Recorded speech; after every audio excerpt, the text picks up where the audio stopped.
Well, good afternoon. I'm Bill Traynor. I'm the Dean of Georgetown Law Center. And it is a privilege to welcome you to the War on Regulation, Good for Corporations, Bad for the Public, which is a program that's been put together by the Coalition for Sensible Safeguards. It's really an extraordinary program. We're honored to have here today Senator Elizabeth Warren, who will be delivering our keynote.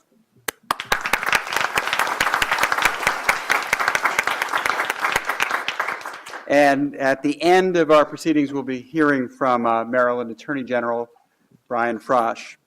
And we have a remarkable group of panelists who come from across the country, from California and from Minnesota, from Delaware.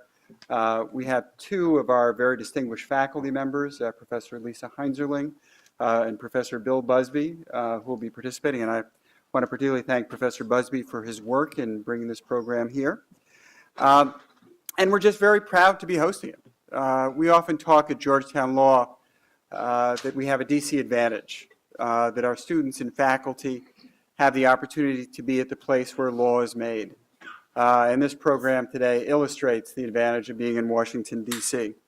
It's going to be a very important symposium engaging with a crucial conversation about regulatory safeguards in the Trump administration. So, welcome to Georgetown Law, and it's now my pleasure to call to the stage Robert Wiseman, the President of Public Citizen and the Chair of the Coalition, who will begin today's symposium. Welcome.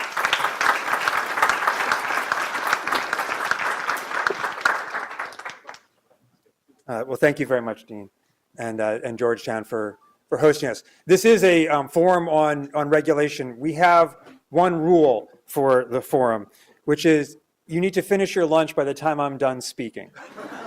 And if you're not done, set it aside and then pick it up again when Senator Warren is completed. The Coalition for Sensible Safeguard is a coalition of more than 150 organizations, consumer, labor, environmental, small business, faith-based economic justice, that comes together to do what it says, to protect our system of regulatory safeguards. We have a steering committee made up of representative organizations that reflect that breadth.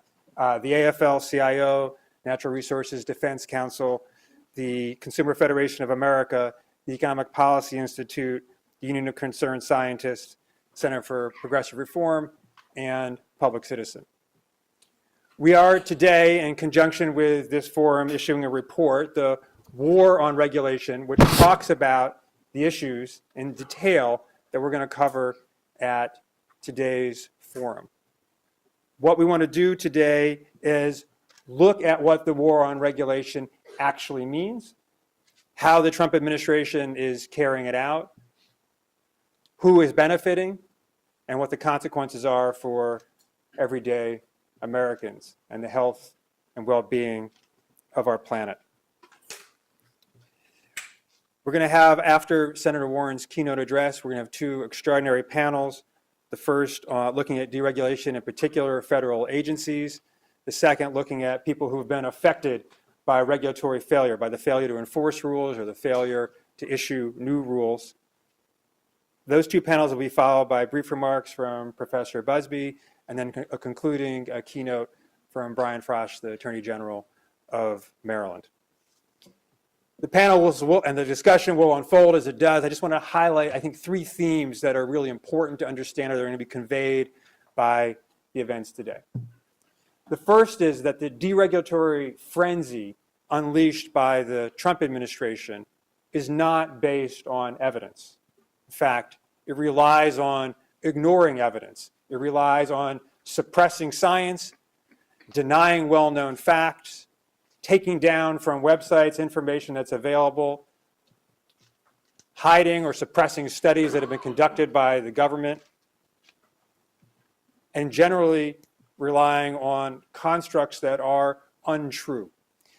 This is consequential because deregulatory proponents for years have said what they want is more evidence to justify regulation. Well, now it turns out that that was a fraud, that there was never any interest in trying to understand what the evidence supports.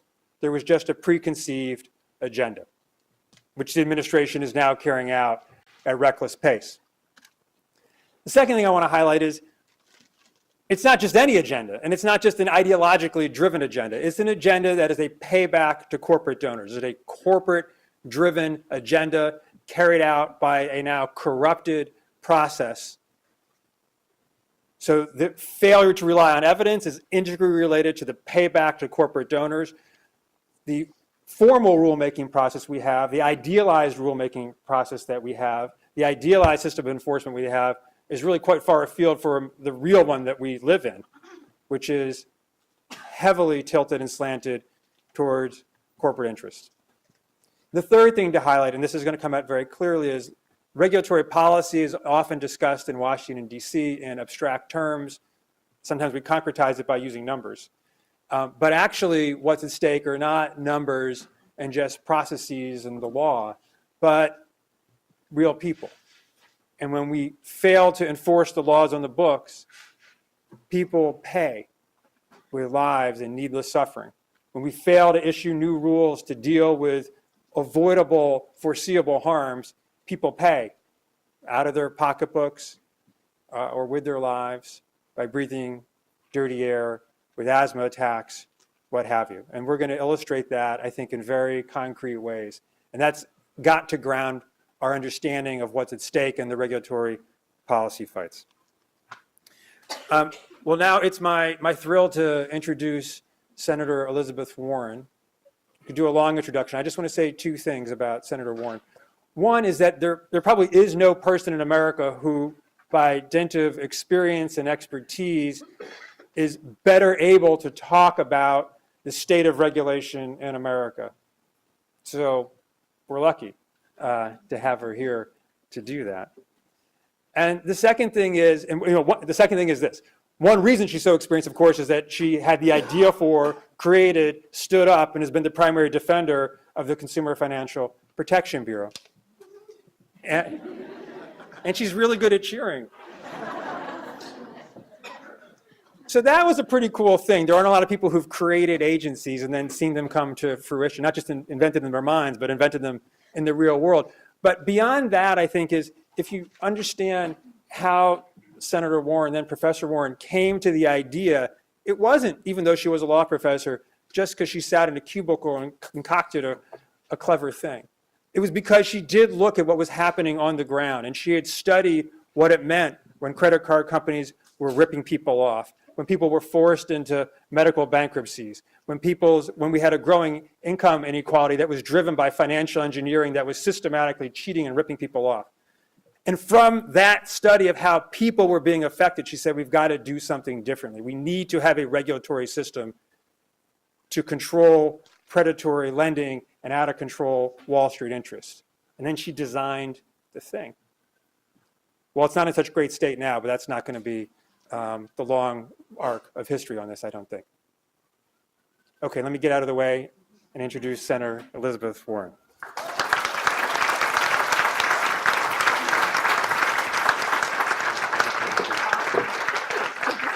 Thank you. Thank you. It's good to be here with everybody this morning. Thank you. Thank you. So thank you to Rob, thank you to Public Citizen, and to the Coalition for Sensible Safeguards for organizing this symposium. You are leading a lot of tough fights on behalf of the American people, and I am glad to have this opportunity to stand shoulder to shoulder with you. Thank you for your work. It's important work. Let's talk about toasters. Back when I was a young mom in the 1970s, I liked to make toast for breakfast. And one morning I popped a few pieces of bread into the toaster oven. I got busy then doing 6 other things and quickly forgot about the toast. So when I see smoke pouring out of the toaster oven, I grab the handle, pulled out the tray, and see 4 slices of bread that are on fire. I mean, as in flames leaping into the air. Always a quick thinker, I screamed and threw the thing toward the kitchen sink. Now, 3 of the pieces landed on the target. The 4th piece went high and set the cute little kitchen curtains on fire. I screamed again And then I grabbed a cereal bowl and threw it at the burning curtains.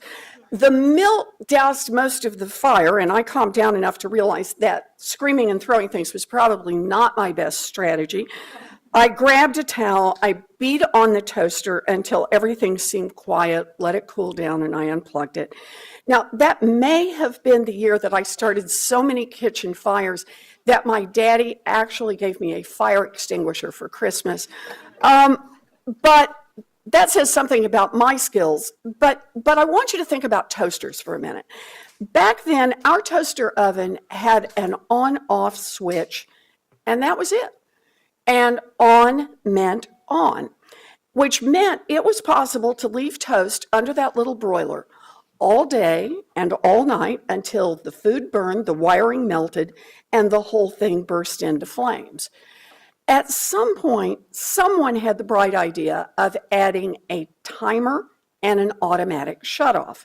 That simple change made it a whole lot harder for distracted mothers or for anyone else to leave the toaster running until it set the kitchen on fire. 30 years later, while I was working on an article about how the government could protect consumers from predatory financial companies, I thought about those old toaster ovens. By then, it was all but impossible to buy a toaster that had a 1 in 5 chance of bursting into flames and burning down your house. But by the 2000s, it was possible to refinance a home with a mortgage that had a 1 in 5 chance of costing a family their home and putting them out on the street. In fact, it wasn't just possible. Those mortgages were being sold and bursting into flames all across this country. So why the difference? Why the difference between toasters and mortgages? The United States government was the difference. Regulations were the difference. By 2007, the year I was writing this article, a government agency actually monitored toasters for basic safety. And if anyone tried to sell a toaster that had a tendency to burst into flames, there was an agency that would put a stop to it.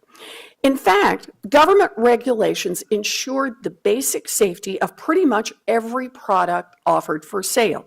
Agencies like the Consumer Product Safety Commission, the Food and Drug Administration, the Environmental Protection Agency worked to keep us safe.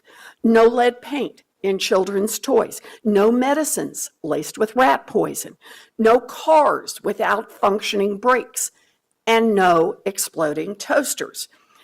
But in 2007, there was no government agency that would stop the sale of exploding mortgages. After the financial crisis, we fought for a Consumer Financial Protection Bureau that would be a strong cop on the beat, making financial products safer. We fought and we won. Can we do a big round of applause over that? You got applause in the room. And now I will reassure you that if you think that applauding for agencies makes you a nerd, think about this. That little agency has already put strong regulations in place on mortgages, on student loans, on credit cards, and it has forced big financial institutions to return more than $12 billion directly to the consumers they cheated. That's an agency that works for America. Now, as Rob alluded to, the agency is under attack now. The Trump administration and an army of lobbyists are determined to rig the game in their favor, to boost their own profits. The cost to the consumers be damned. But it's not just the CFPB that is under attack. In agency after agency across the federal government, powerful corporations and their Republican allies are working overtime to roll back basic rules that protect the rest of us. So why is this happening? Why favor the profits of Wall Street banks over the economic security of American families? The answer is pretty simple: corruption. Giant corporations and wealthy individuals are working in the shadows to make sure that government works for them, not for the people. To hide what they're doing, big corporations and Republicans here in Washington often claim that regulations are bad for our economy. They go on and on about how big government restricts freedom and makes it harder for businesses to succeed. That is a big, greasy bologna sandwich. In fact, a greasy bologna sandwich that has been left out in the sun so long that it has started to stink. Let's talk about real freedom. Freedom from being cheated by those who care about pumping up their own profits and don't care about you. Regulations are about setting the rules of the road, plain and simple. That's all they're about. Done right, strong, clear regulations protect the freedom of every American. How free would you be if companies were allowed to lie to you about their businesses in order to trick you into investing your life savings in their stock? How free would you be if no one had to wash their hands before they handled your hamburger? How free would you be if companies could pass off little white pills as antibiotics, even if they weren't? Don't tell me that all rules do is restrict freedom. Good rules empower people to live, work, and do business freely and safely.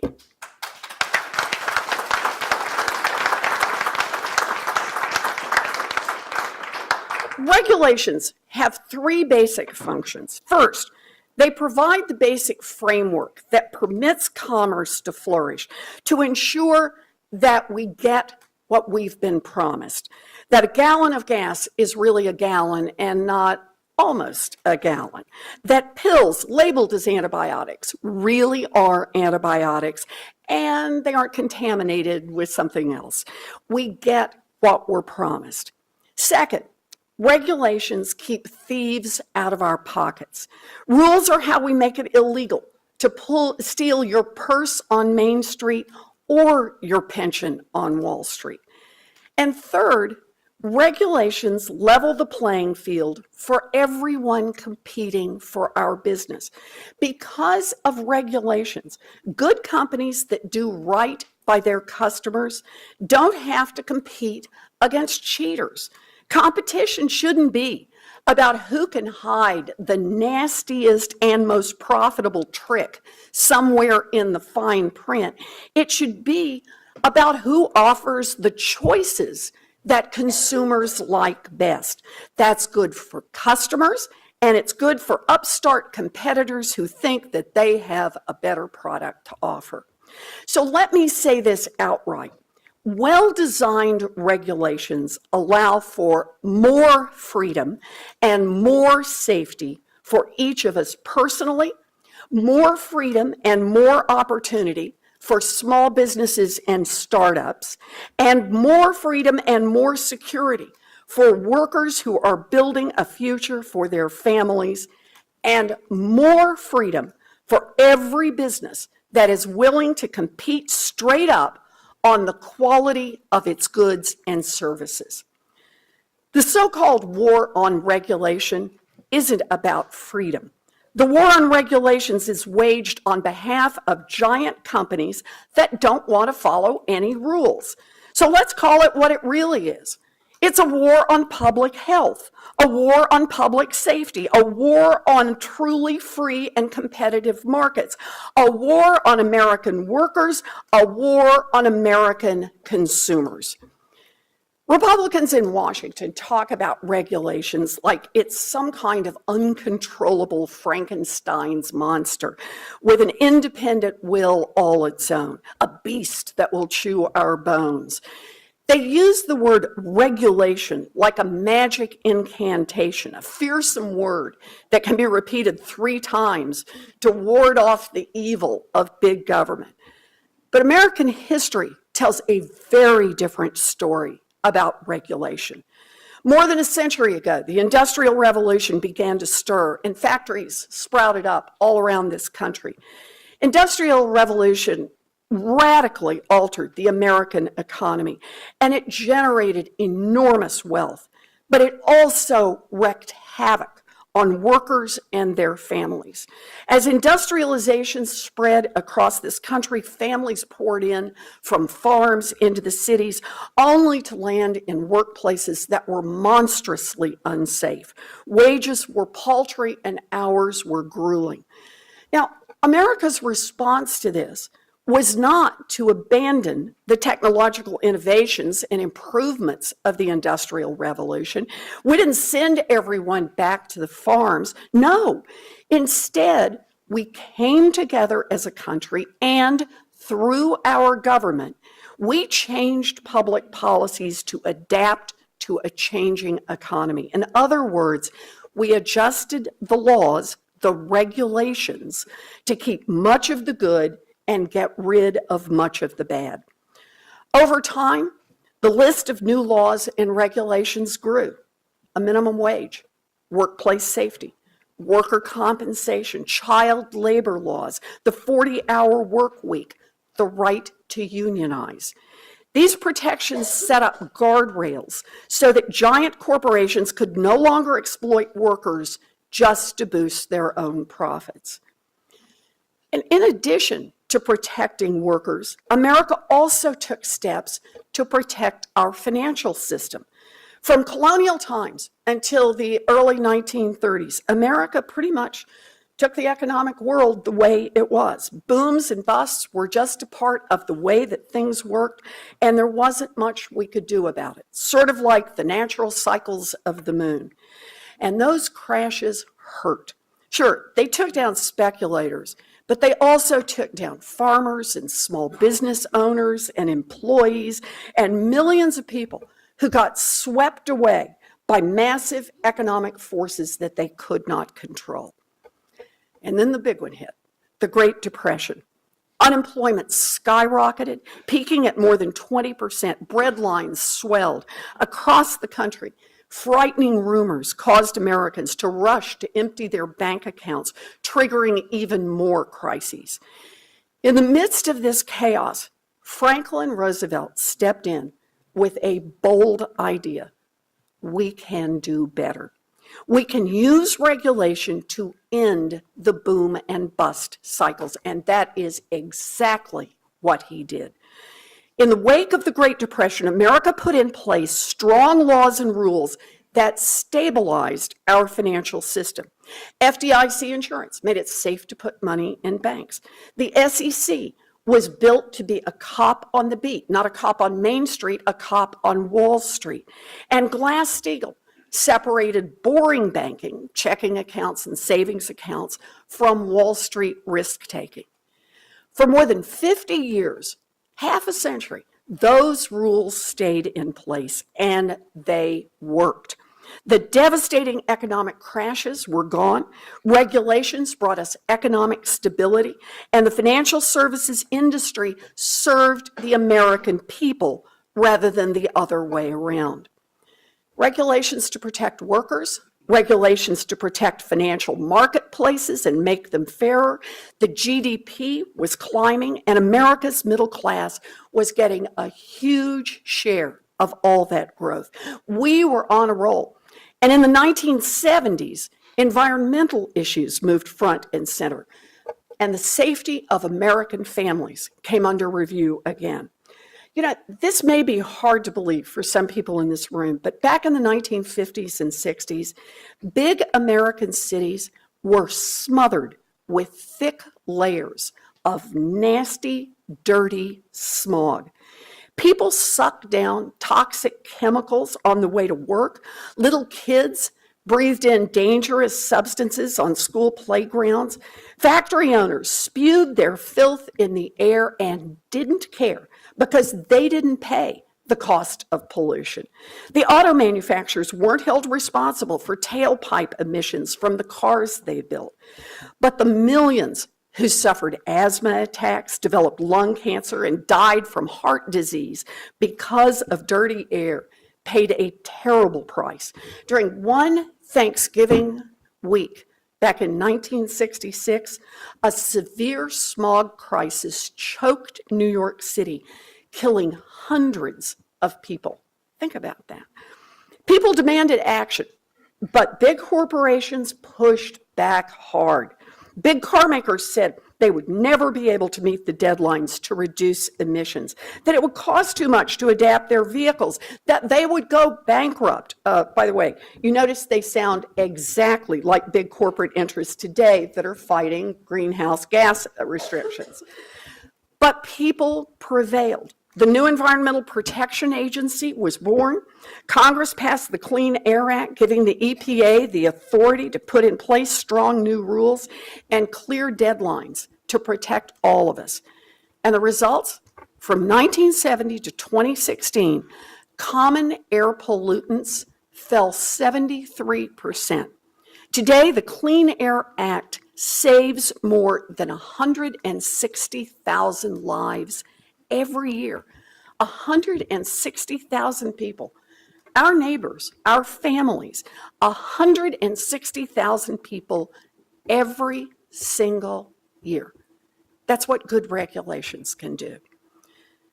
What America has accomplished through strong public-centered rules is a truly amazing story. So where are the cheerleaders? Where are the defenders of regulators who make sure that most of us don't work in factories where equipment could kill us or don't drive cars with defective brakes? Where are the parades and the special citations for the federal employees who make sure that cancer treatments really are cancer treatments and that the air is clean enough for our babies to breathe and grow and flourish? Where are the thank you op-eds and the national holiday to celebrate that infants are no longer strangled in poorly designed baby cribs and that airplanes rarely crash? What happened? How did those regulators and the regulations designed to protect American people become the enemy? The answer, once again, is not complex. The answer is corruption. By the 1980s, corporate giants who didn't want to follow the rules had a plan to fight back. They figured they could improve their profit margins by rolling back those rules, and the best way to do that was to control the rule makers. So they made political contributions, then lobbied those same elected officials to leash up the regulators. It was called deregulation, but that was just code for let the rich guys do whatever they want. Let them die, let them cheat, let them steal, and if anyone asks, pretend that it was a good thing. Now, that sounds a little bit harsh. Well, consider what happened in the financial services industry. Remember all those tough rules that FDR put in place after the Great Depression, the ones that worked to make our economy safer for half a century? When Reagan began his systematic campaign of deregulation, those rules came under attack, and they stayed under attack year after year after year, president after president, regardless of party. For decades, the Fed and other bank regulators just looked the other way as big financial institutions found new ways to trick their customers. The SEC was badly outgunned.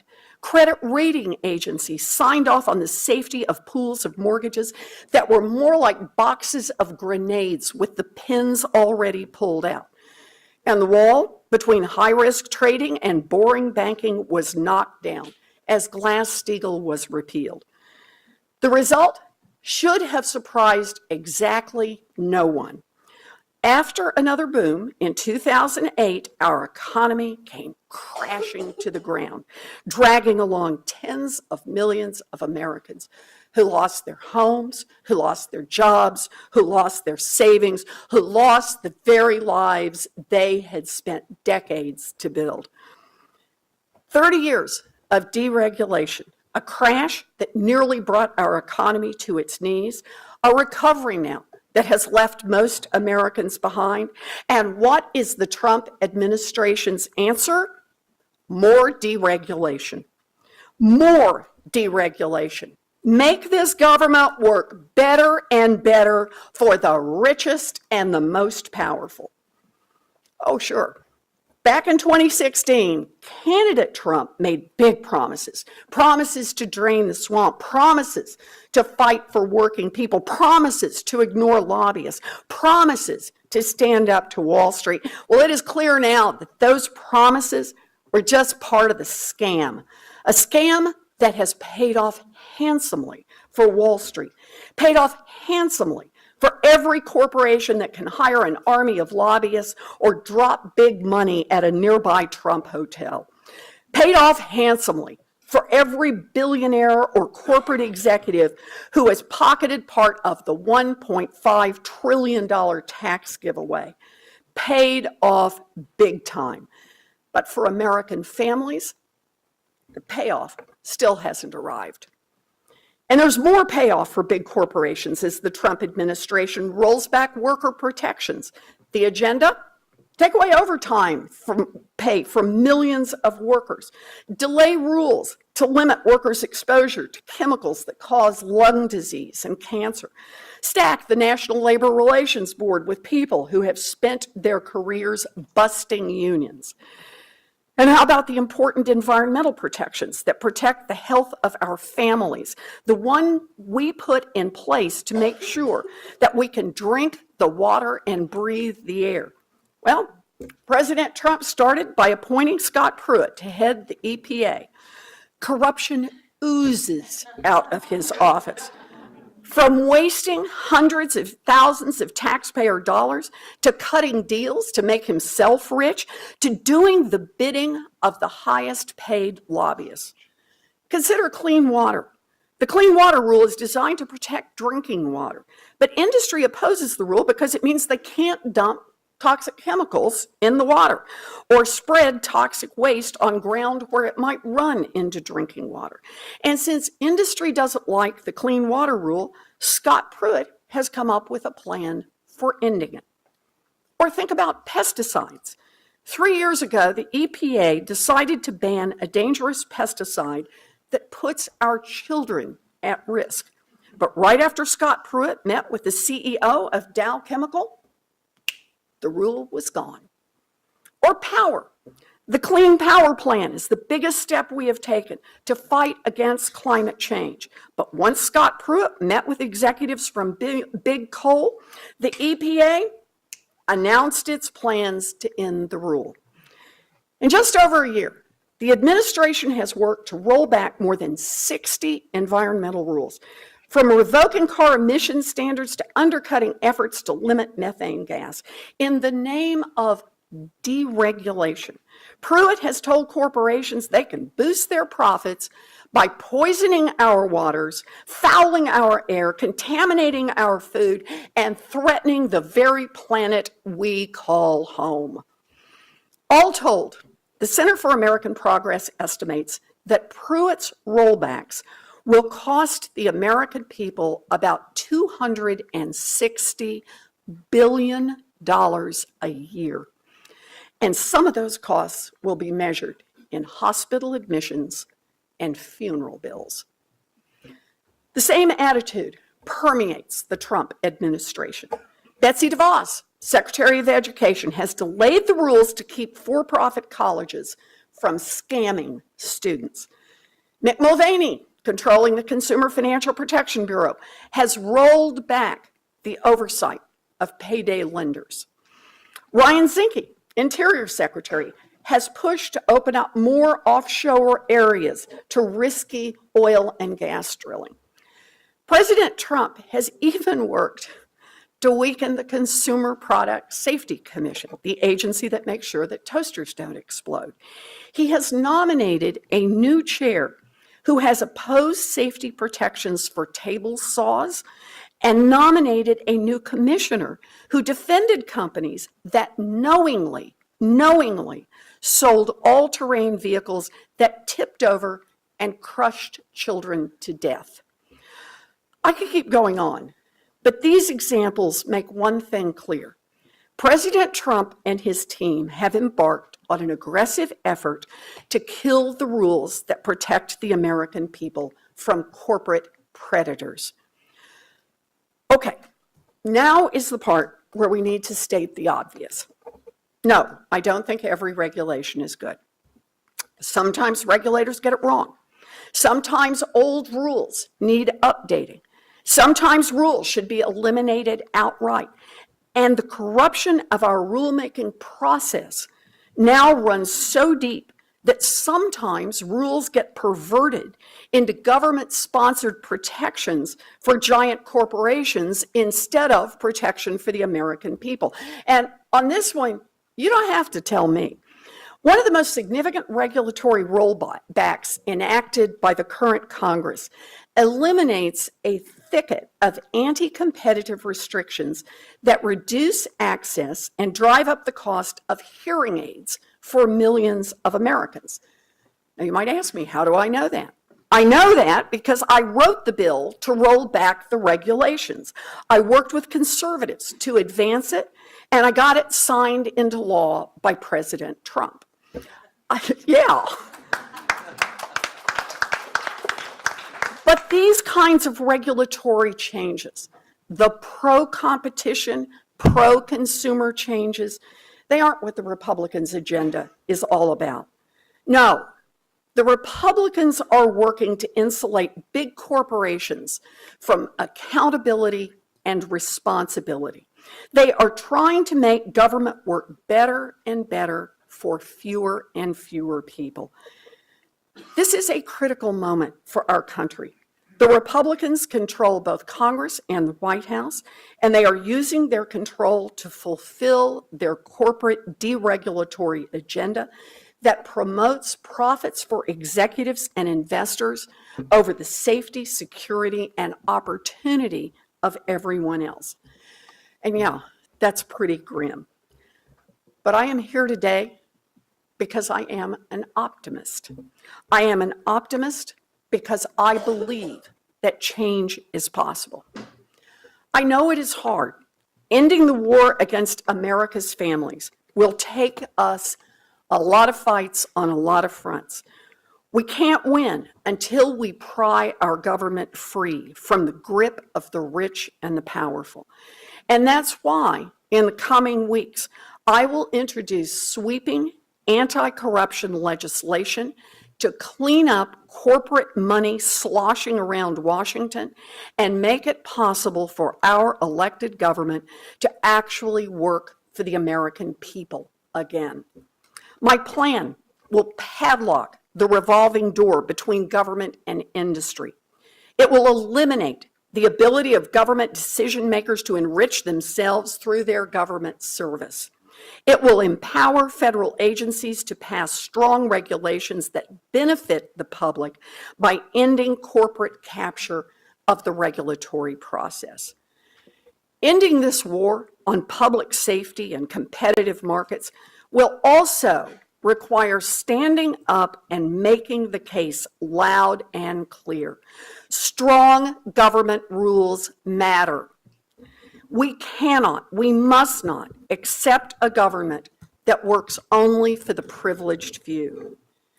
Government remains the best tool we have to create a level playing field so everyone, white, brown, black, young, old, everyone gets a turn. Government is the best tool we have to make sure that everyone, male, female, rich, poor, everyone who pitches in gets a shot at success. Government matters, and we cannot be afraid to say so. Change is coming. When we send a message that corporate profits and powerful interests cannot overpower the health, safety, and economic well-being of hardworking families, we fire a warning shot. This is our time, our responsibility, our chance to build a country where government works not just for the rich and powerful, but government that works for the people. That's what this is about. Thank you all.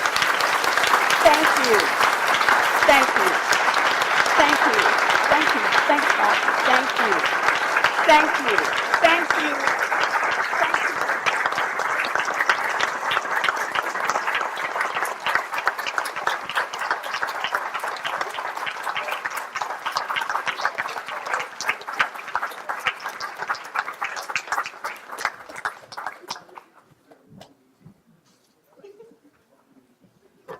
We are now going to quickly transition into our first panel. Pretty incredible to follow such an extraordinary speech.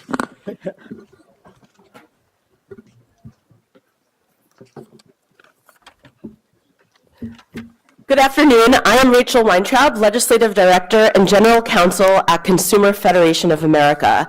I also lead the lobby team of the Coalition for Sensible Safeguards. This afternoon's panel will focus on deregulation in federal agencies. Specifically, what types of deregulatory efforts are happening at federal agencies right now? How are these efforts being undertaken? And how can we, who believe in a regulatory system that protects workers, protects our environment, protects consumers, ensures safe food and safe products, for example, most effectively challenge these deregulatory efforts?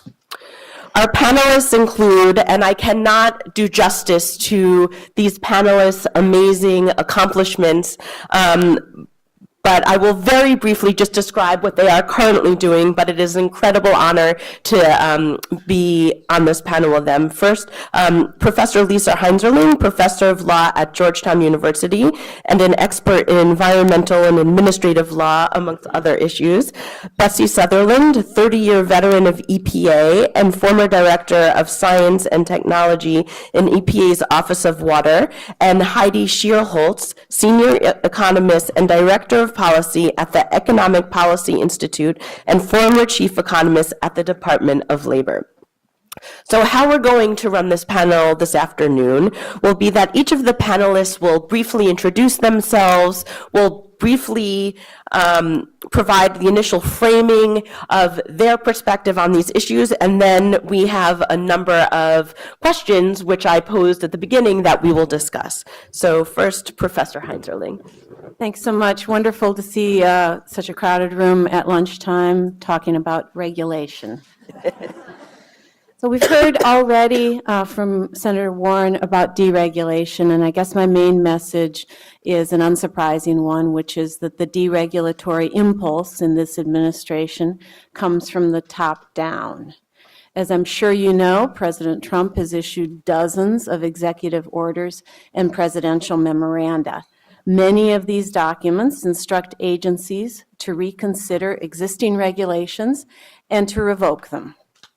These regulations aim to protect against a wide array of harms, including climate change and other environmental threats, financial crises, consumer deception, airline safety, chemical accidents, food safety, sexual assault, and more.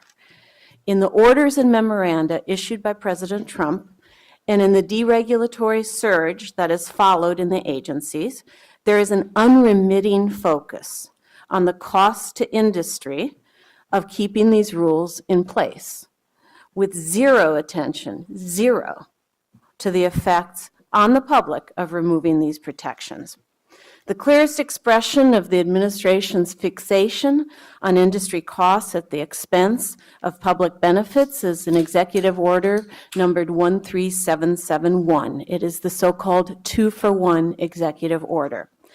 The executive order instructs agencies to cut 2 regulations for every 1 new regulation they issue. Under this executive order, agencies must issue so-called regulatory budgets that are set by the Office of Management and Budget.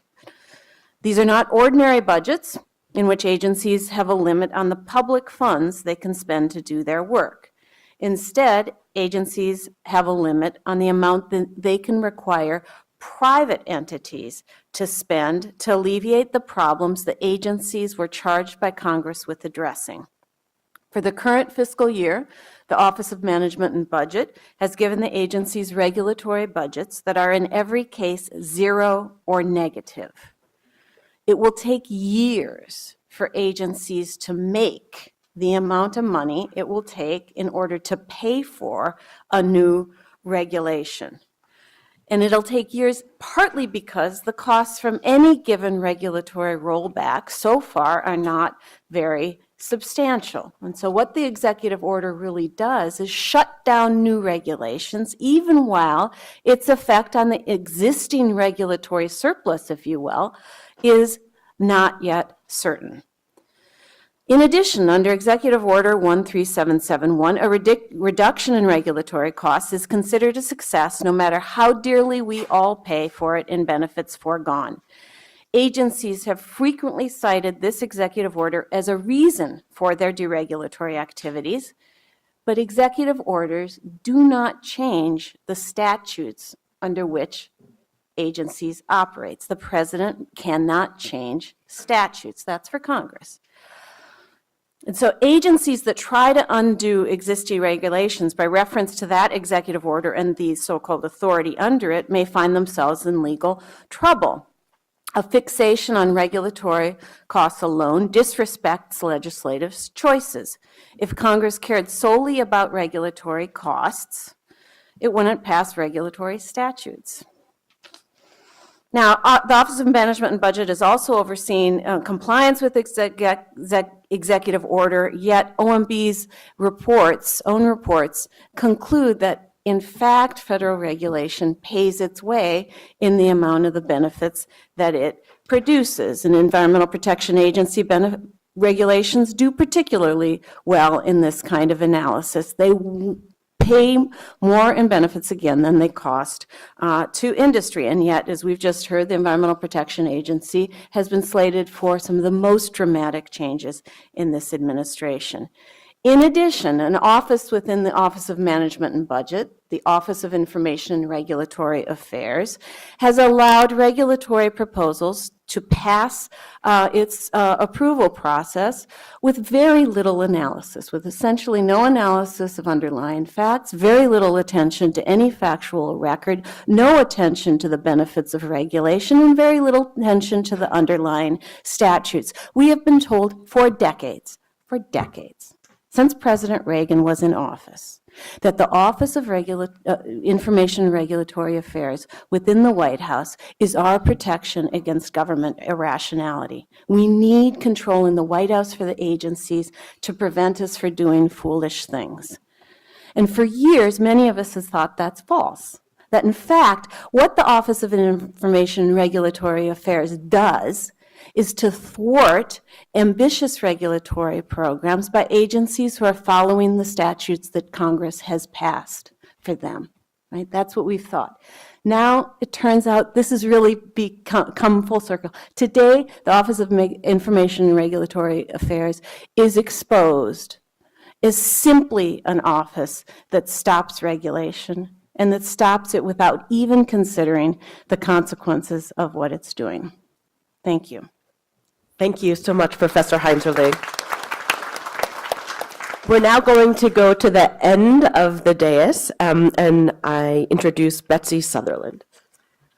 Thank you. So we're going to get a question and answer, and we can talk about the repeals specifically. But what I'm just going to do now with my talk is just give you an overview. Right now, Scott Pruitt already has in process 66 public health and safety repeals.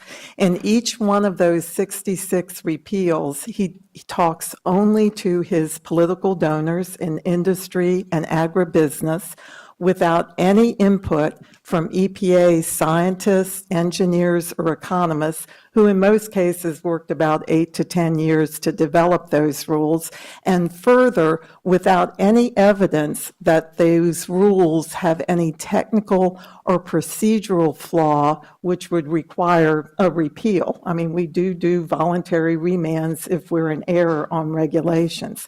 However, the way he justifies his repeals, and particularly the ones that were under executive order from President Trump, he just arbitrarily goes in and changes, reduces or deletes the monetized benefits of those rules that were developed, again, through years of data collection and public comment, so that he can say the rationale for these repeals is that the costs far exceed the benefits, and so therefore that is the rationale for the repeal. Furthermore, I would like to say that Trump's own Office of Management and Budget just published in January of this year a review of all the federal regulations, not just EPA, though we were a good portion of those, all the regulations promulgated from 2006 to 2016. And what they determined is that the benefits, again, before they were arbitrarily changed or deleted, the benefits far exceeded the cost of all those regulations, and furthermore, that there was no discernible effect on jobs or economic growth.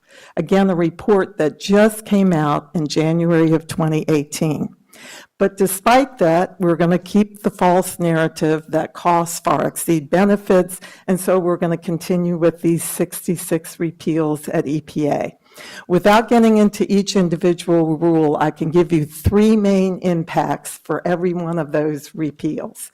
Impact number one is it abandons the polluter pays principle, which underlies every environmental statute, transferring the costs of dealing with the pollutants that companies are discharging to the downwind, downstream public, who either have to live with the increased health risks from that contamination, or they have to find some way to pay for the cleanup of the air, water, and land in their communities.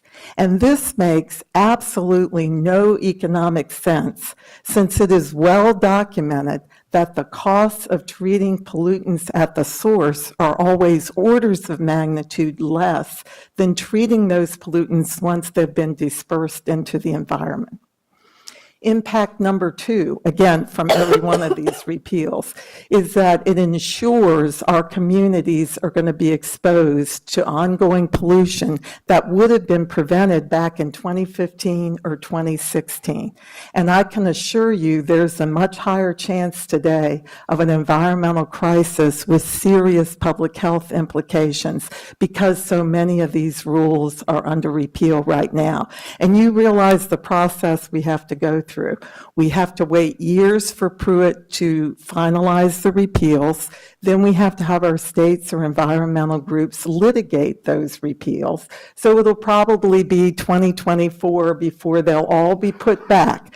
And I am convinced they'll be put back because, again, as Lisa just said, and as even the Office of Management and Budget has said, there's no rationale for these pollutant repeals other than the fact that they want to promote a false narrative that there are no benefits to them. And then the third and final impact from all of those repeals, it has eliminated regulatory certainty. It actually penalizes the environmentally responsible companies that moved out quickly to come into compliance with these rules that have been on the books for several years, and it rewards the recalcitrant companies who use their resources to either argue for exemptions or to litigate those promulgated rules.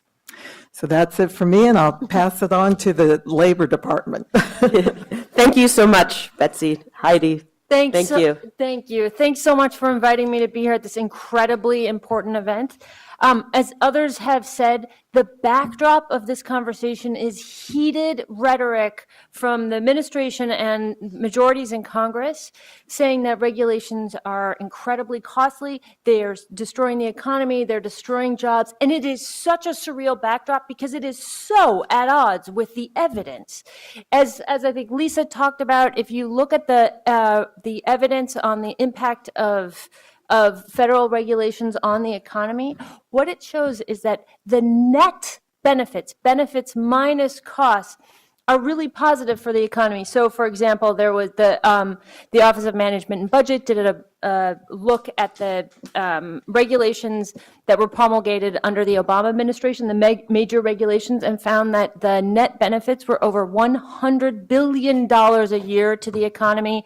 Those numbers are consistent with other reports. Another report looked at major regulations between 2000 and 2010 and found that benefits were 7 times the costs.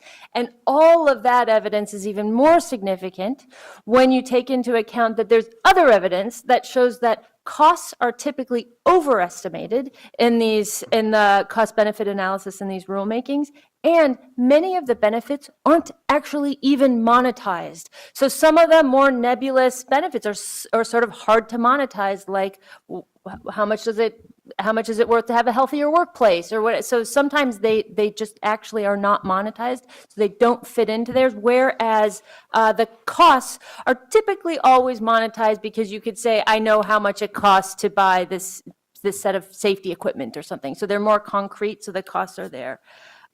So that's the impact on net benefits. If you look at the impact of federal regulations on jobs, what you find is federal regulations have essentially no effect on the aggregate number of jobs in the economy.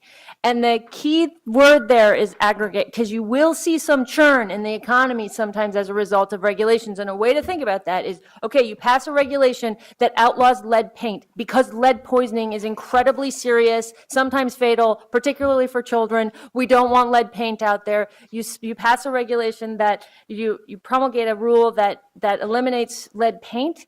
Jobs are lost in the lead paint industry, but jobs are gained in the industry that provides lead paint alternatives. And the research shows that those things typically offset each other and that federal regulations don't really have an impact on the overall number of jobs. So that's what the research shows the economic impact is. But despite all this evidence, you have the Trump administration, majorities in Congress just right now engaged in an unprecedented attack on regulations. And my area is in the area of worker protections. So I'm just going to tick down some of the things that are happening in the area of worker protections. Most of them are at the Department of Labor, but you also see some happening at EPA. You see some happening at USDA, and I'll note those. But I'm just going to go through a few of these fast to give a sense of what's going on. So one, rolling back a rule that required employers to keep accurate records of injuries and illnesses for 5 years. It just gives a get out of jail free card for businesses that don't keep crucial workplace safety records. Proposing to roll back some provisions of that protects rules from exposure to beryllium on the job. Proposing a rule at USDA that would increase hog slaughter line speeds in the meat producing industry. So the meat packing industry is already one of the most dangerous industries in this economy. This rule, if finalized, wouldn't just be bad for workers, though. It's also bad for animal welfare. It's also bad for food safety. Proposing a rule at EPA that would weaken regulations protecting farm workers from exposure to pesticides. Taking money out of workers' pockets by abandoning a rule that would have increased the threshold below which essentially all workers could not be denied overtime pay if they work more than 40 hours a week. Rolling back a transparency rule that would have allowed workers to know if their employer had hired an outside union-busting consultant during a union election. Rolling back the fair pay, safe workplaces rule that would have made it less likely, would have helped ensure that lucrative federal contractors and taxpayer dollars would not be going to federal contractors who have a history of chronic violations of labor and employment law. Proposing a rule that would make it legal for employers to take workers' tips. This one had an interesting outcome. It's different than the other ones. There was a huge amount of pressure put on DOL during that whole process because it was to come to the table to compromise, which they did, and it was because it was revealed that they had conducted the required cost-benefit analysis as part of the rulemaking process, but they buried it when that analysis showed that the rule would have been absolutely terrible for workers. And so when all of that came out, they were sort of quick to compromise. So that was a good outcome.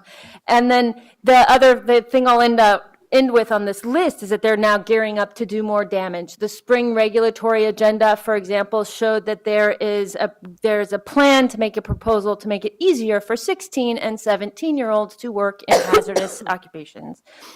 And so I will just end by noting that job growth has been very strong in this economy for the last 7.5 years, including notably during the period when many of the regulations that are now being taken down were implemented. But wage growth remains weak for most workers, and inequality is rising. Of course, weak wage growth cannot be attributed to regulations either. It started in the late 70s. It got way worse in the Reagan and Bush years. In fact, if you look over the last 4.5 decades, essentially the only period where the median worker saw gains was late in the Clinton administration. Weak wage growth over the last 4.5 decades was the result of a policy onslaught that shifted leverage away from low and middle wage workers. If the majorities in Congress really did want to help create an economy that worked for everyone instead of just for the already affluent, they wouldn't be attacking regulations. They would instead be tackling policies that would lead to broadly shared prosperity, including policies that would strengthen, not gut, regulations that support good jobs. Thank you so much, Heidi. To build on that, I now want to ask Professor Heinzerling and Betsy, what deregulatory efforts are you observing at the agencies you follow, whether it's OMB, OIRA, EPA? So other concrete examples of things that we are observing now are sort of under, the pen of deregulation. The thing I follow the Environmental Protection Agency the most, and one of the things that I'm struck by beyond individual rules, which we've talked about, are the things that EPA is doing to undermine its ability to regulate in the future. And so that not only do we have the proposed revocation of the Clean Power Plan, not only do we have a rollback of clean car standards that would have saved everybody money, right? Not only do we have the rollback of individual rules like that, but we have proposals to limit the scientific evidence that the EPA can consider. There's a proposal at the Office of Management and Budget right now that is mysteriously and, as usual, euphemistically titled, but it has to do with cost-benefit analysis. And so there are these proposals that the agency is putting in place virtually, I would say, every week that will limit the ability in the future of the agency to do its work. So we've been I work with a group of people that work with the press and congressional subcommittees all the time, and we keep trying to think of a good analogy. And what we've come up with is they're really following the big tobacco strategy to the T. And that is, there's a 4-step process under big tobacco. Number 1, hide all the studies that prove that there are health effects from your product. And that's this new science transparency proposed rule that's out for comment now, where EPA, according to this proposed rule, would not be allowed to use any studies unless patient confidentiality was fully waived. And that is never going to happen, ladies and gentlemen. So that's hide the studies. Number 2 is you hire bogus experts who discredit the science that does get out there because you can't control it and censor it. And that's what he did when he basically replaced renowned university scientists on all our science advisory board panels, and he replaced them with industry and state scientists who are well-known open advocates of getting rid of environmental regulation. Step number 3 is to discredit anyone who criticizes your actions. And that's what the taxpayer-funded EPA press office does. It attacks specific reporters and removes them from any notices about public hearings or public information from EPA. It attacks old retired people like myself who speak out, and it has actually, in the Office of the Administrator, resulted in 5 or 6 or 7 people being transferred out of their jobs to other places in the agency so they can't raise issues about the illegal spending practices. And then step number 4 is endless litigation to drain the resources from your opponents. And that's what Pruitt did when he had his big, remember in the press, I'm going to end, sue and settle at EPA, acting as if that was a terrible thing. Actually, what we most often did sue and settle on were mandatory duty suits where it was a slam dunk. EPA under the statute was required to act in 90 days, and we're now 9 years later. and we haven't acted. So settling in that case is far preferable than going up to court. He wants to go to court because that sue and settle is mostly done with environmental groups. And again, he plans to drain their resources on all these kind of minor mandatory duty things, so there will not be litigation resources available to attack all his repeals. Building on what Betsy just said, what other tools, and some of them are novel, are being used to roll back or thwart particular regulation? So this is really getting at the how. How is this deregulation being actualized in specific agencies? Professor Heinzling, would you like to start? Well, I think if I may, I just want to highlight the carelessness that's being used. I'm not sure that's a strategy, but it's really striking. If you go through, I don't know if you spend much of your life reading Federal Register notices. I do. I love it. But if you do, you're used to a well-done Federal Register notice, a well-read notice that an agency is proposing to take an action or has finalized an action is a kind of thing of beauty. It answers the facts. It talks about law. It says there are these good arguments and those bad arguments, and these good arguments we're not accepting and these others we are, right? It's a kind of reasoned moment in American government. It's a thing of beauty. These are horrible to read. They don't contain full sentences always. Right? But beyond that, there is no reasons. There are simply statements. Oftentimes, if I take the EPA rule, rollback of the Clean Cars rule as an example, it simply states what appears to have been put into the document at the point of a gun. Right? You need to point out that there is actually law on this, or you need to point out that somebody has a different point of view. They'll raise that point and then say, without any explanation between, therefore. Right? There's no therefore. It doesn't follow from that. It's a complete and utter non sequitur. So I would say my most amazed reaction to their strategy is just that level of carelessness and indifference to basic administrative practice. Beyond that, I'll just say a couple of things. One is they're attacking career servants. President Trump has issued executive orders just recently trying to make it easier to unseat civil servants in the government. This is a massive deal. This is really important if you care about good administrative governance. Recently, the Congress, for the very first time, used the Congressional Review Act to undo a guidance document. Right? And under the Congressional Review Act, at least in theory, an agency may not issue that kind of guidance document or that decision in substantially similar form. I think the application of the Congressional Review Act is actually a category mistake. I don't even understand it as a matter of logic.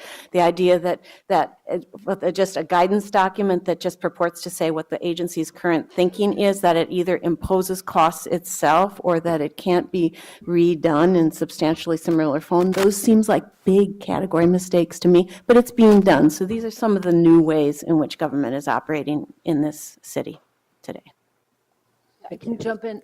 Just on to even double down on the Congressional Review Act, the use of the Congressional Review Act for rules, not just for guidance, is also something that's new that we're seeing. Since I think I have this number right,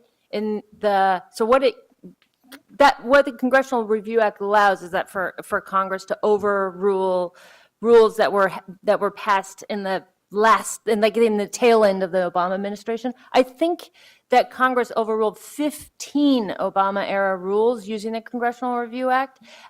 Before this, it had only ever been used to overrule one rule once ever. So that's a really novel thing that's being used also. Another thing that I would say that I'm seeing a lot one of the things, I totally want to agree with you on what are they doing with some of these rules as far as the craziness that's coming out of, as I've read a lot of the DOL rules, and I'm seeing that at DOL too. One of the tactics that we're seeing is just delay in order to have time to do a bunch of shenanigans. So you see this happening over and over and over again. One example, just to provide one, is with the Fiduciary Rule. So the Fiduciary Rule is that rule, it was out of DOL, but it's basically said, just like your doctor is already required to do, just like your lawyer is already required to do, your retirement advisor would be required to act in your best interest and couldn't do things like steer you towards investments that provide you a lower rate of return and provide the advisor a larger commission. So that's what that rule did. The Trump administration made it very, very clear from the beginning that undermining or weakening or pulling back this rule was one of their very top priorities. Within 2 weeks of the Trump administration being in office, they had Trump had signed a presidential memorandum directing the Department of Labor to delay implementation of that rule. And that delay of implementation of that rule allowed them to do more shenanigans and tweaking and more delays and everything. At this point, they've completely abandoned the rule. And you're seeing that kind of playbook playing out in a bunch of ways. So that's another tactic that they're using. Can we talk a little bit about how agencies are using or not using the Administrative Procedures Act for deregulation? So they tried, and he's abandoned that approach, Pruitt has. He originally tried, I think it was Section 7 of the APA, to say that all of his things that he was going to repeal, he had to do it immediately, delay its implementation under the Administrative Procedures Act because it was some kind of like an emergency situation.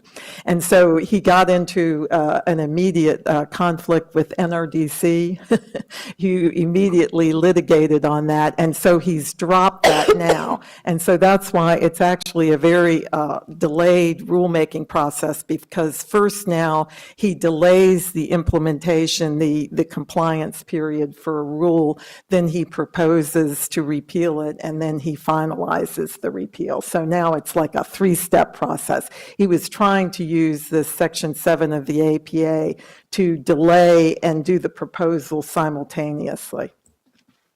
Anyone else want to comment on the APA piece? Yes, please. Okay. The Administrative Procedure Act is the most important statute you've never heard of, if you've never heard of it. One of my pet peeves in newspaper articles these days is that reporters will refer, and you're not lawyers necessarily as reporters, but here's the deal. That will refer to an obscure 1946 statute that might hold up deregulatory moves. The Administrative Procedure Act is a foundational statute in our government. It's what governs the administrative agencies that we're talking about today. Even statutes that supersede the Administrative Procedure Act, that replace it in some way, follow its basic outline. So what do you get with a rule under the Administrative Procedure Act? You get notice to the public. We're thinking about doing X. You get comment. This is what we think about X. And then you get a final rule. This is why we're doing that. It's a basically simple notice, comment, explanation process. And at almost every stage of that, I will say, the government is now brazenly violating that simple setup. So that in the notices, they sort of say, well, we're going to reconsider this rule and we're going to propose something new and have at it, right? Comment, sometimes they have decided, we're not going to allow comment on the underlying rule that we're reconsidering. We just want to hear about whether our 4-day no comment period is fine, right? We don't want to hear about the underlying rule. And then we'll see when it comes to final rules what they have to say about them. But the point is the Administrative Procedure Act is incredibly bedrock in terms of its constraints on administrative agencies. And for an administration that talks about the power of the administrative state and bemoans the power of agencies, it is appalling to me that it fails to follow the basic statute that controls administrative agencies and reins in their discretion. So now that we have emphatically documented the deregulatory efforts being undertaken in numerous government agencies, I now want to turn to a more positive frame, and that is, what can we actually do about it? So my first question is, how can we most effectively challenge these deregulatory efforts? Who wants to start? Want to go? Okay. One thing that I think is true is that framing matters.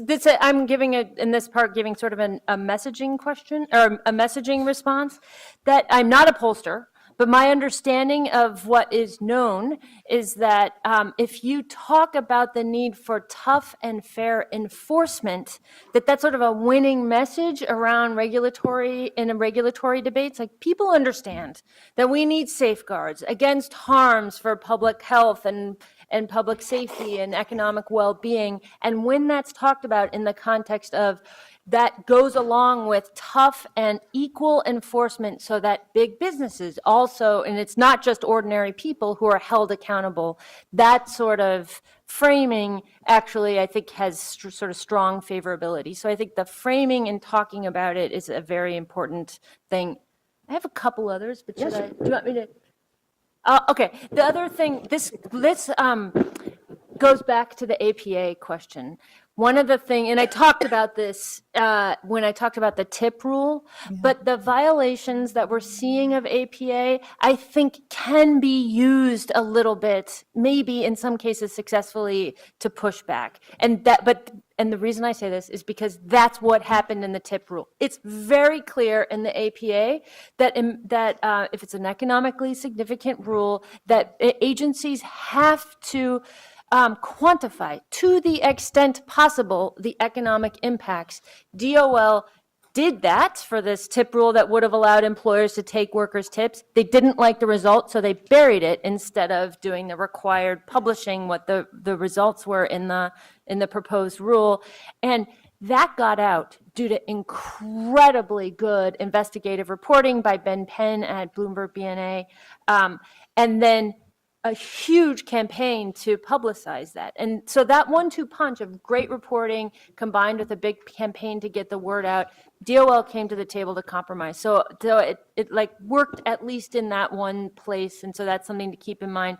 And then the other strategy that, again, this is just something that has worked. I mean, we just have to experiment with a million different things in this environment. But over the next couple of years, as cabinet secretaries turn over, we can look to the success that DOL had in getting Andrew Puzder to not be the Secretary of Labor. So he was the first nominee. It was a monster. It would have been a disaster if he had gotten into DOL, but there was a huge campaign pushing against that, and he withdrew his nomination. Alex Acosta, don't love him, but he's way better than Andrew Puzder would have been. So there's at least that one example of successfully keeping out sort of the worst of the worst. And so as we see cabinet secretaries turn over, that's another area to push. Litigation is the only thing you can do for EPA. We're screwed. I mean, we haven't got a prayer right now. So some of the threats of litigation have actually stopped him from moving forward. But again, out of the 66, he's moving forward on most of them. And so mostly it's not ripe until he finalizes the repeal. You know, even during the proposal process, you generally can't sue. So that's going to be the key for us. I was just going to point out on litigation, it's worth noting that in the massive amount of litigation that followed the delays of rules across the administration at the beginning of the administration, there have been, by my count, 11 reported judicial decisions. 10 have gone in favor of the plaintiffs challenging the governmental deregulatory efforts. It's a pretty good statistic. Yeah. And I would just add that in our previous conversations about this, we also discussed congressional oversight hearings as being an incredibly important tool that we could use to effectively challenge these things, as well as GAO and IG investigations. Right. I also wanted to ask you something also in the more positive tone. Did these rollbacks create opportunities for those of us seeking stronger protections? And what are those opportunities? You know, is it a long game? Is it documenting problems in a different way, knowing that eventually we'll get there? What are the opportunities that we have from this incredibly challenging situation? So let me start on that one, just because it just came out in March of 2018. There was a Gallup survey survey, which showed that 62% of Americans saw government as doing too little to protect the environment, and that's up from 47% in 2013. So it was one of these surveys every 5 years they're doing it. The reason I think that's significant for us is I think in general, EPA has kind of had this problem, and maybe it's like the poor gun control people, that when you do surveys, the majority of the American public says they want public health and safety protection and environmental protection, but it's not a driving reason they go to the polls, in a lot of years. That's not causing them to vote for one candidate apparently over another. And I'm hoping that this kind of real positive, Gallup survey is showing what I'd hoped, that, it's the old thing, you don't miss something you've never had, but you really miss something you've had. And so if you're used to having clean air, clean drinking water, and uncontaminated land to develop, and now suddenly you're going to see almost to visible levels how that's going to worsen, I'm hoping that will make, voting on environmental protection candidates somehow more energizing than it's been in the past when you felt like, oh, well, we all agree that's an issue. I'm just going to go quickly. I have trouble coming up with a silver lining in all of this. But one thing that some of these deregulatory actions in the worker protection space have incredibly starkly highlighted the difference between the rhetoric of candidate Trump, who is like, I'm with the workers, I'm going to do what I can to make workers' lives better, and then the reality of President Trump in office has over and over and over again actively worked against the interests of workers. And so just that huge gulf that's really made clear in some of these deregulatory efforts have actually mobilized some people. And so that's one useful, important outcome of this. Yeah, I guess my comments are somewhat the same. I do think we're in the middle, as great as the cost is, we're in the middle of an extraordinary moment of considering what our government is about and who it works for.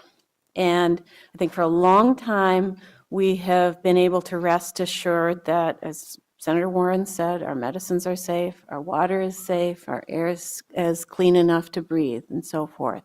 Those things take a lot of hard work, and they take a lot of money, and they take a lot of attention. And to the extent that those things our attention is focused on the American project in government, I think that's a good thing. And then we need to work for it and really need to demand the things that until now we've really taken for granted. Well, please join me in thanking our panelists. And we turn to the next panel.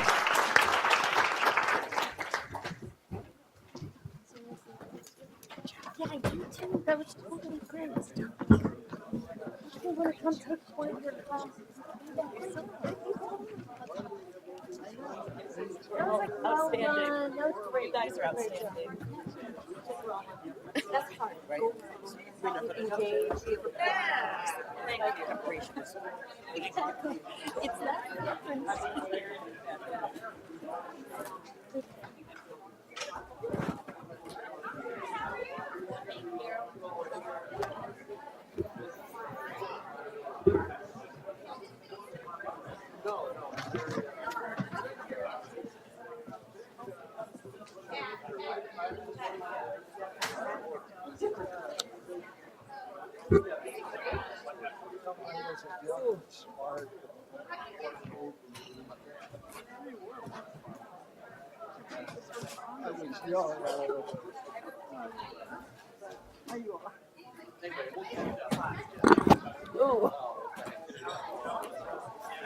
Is someone watching for fraud?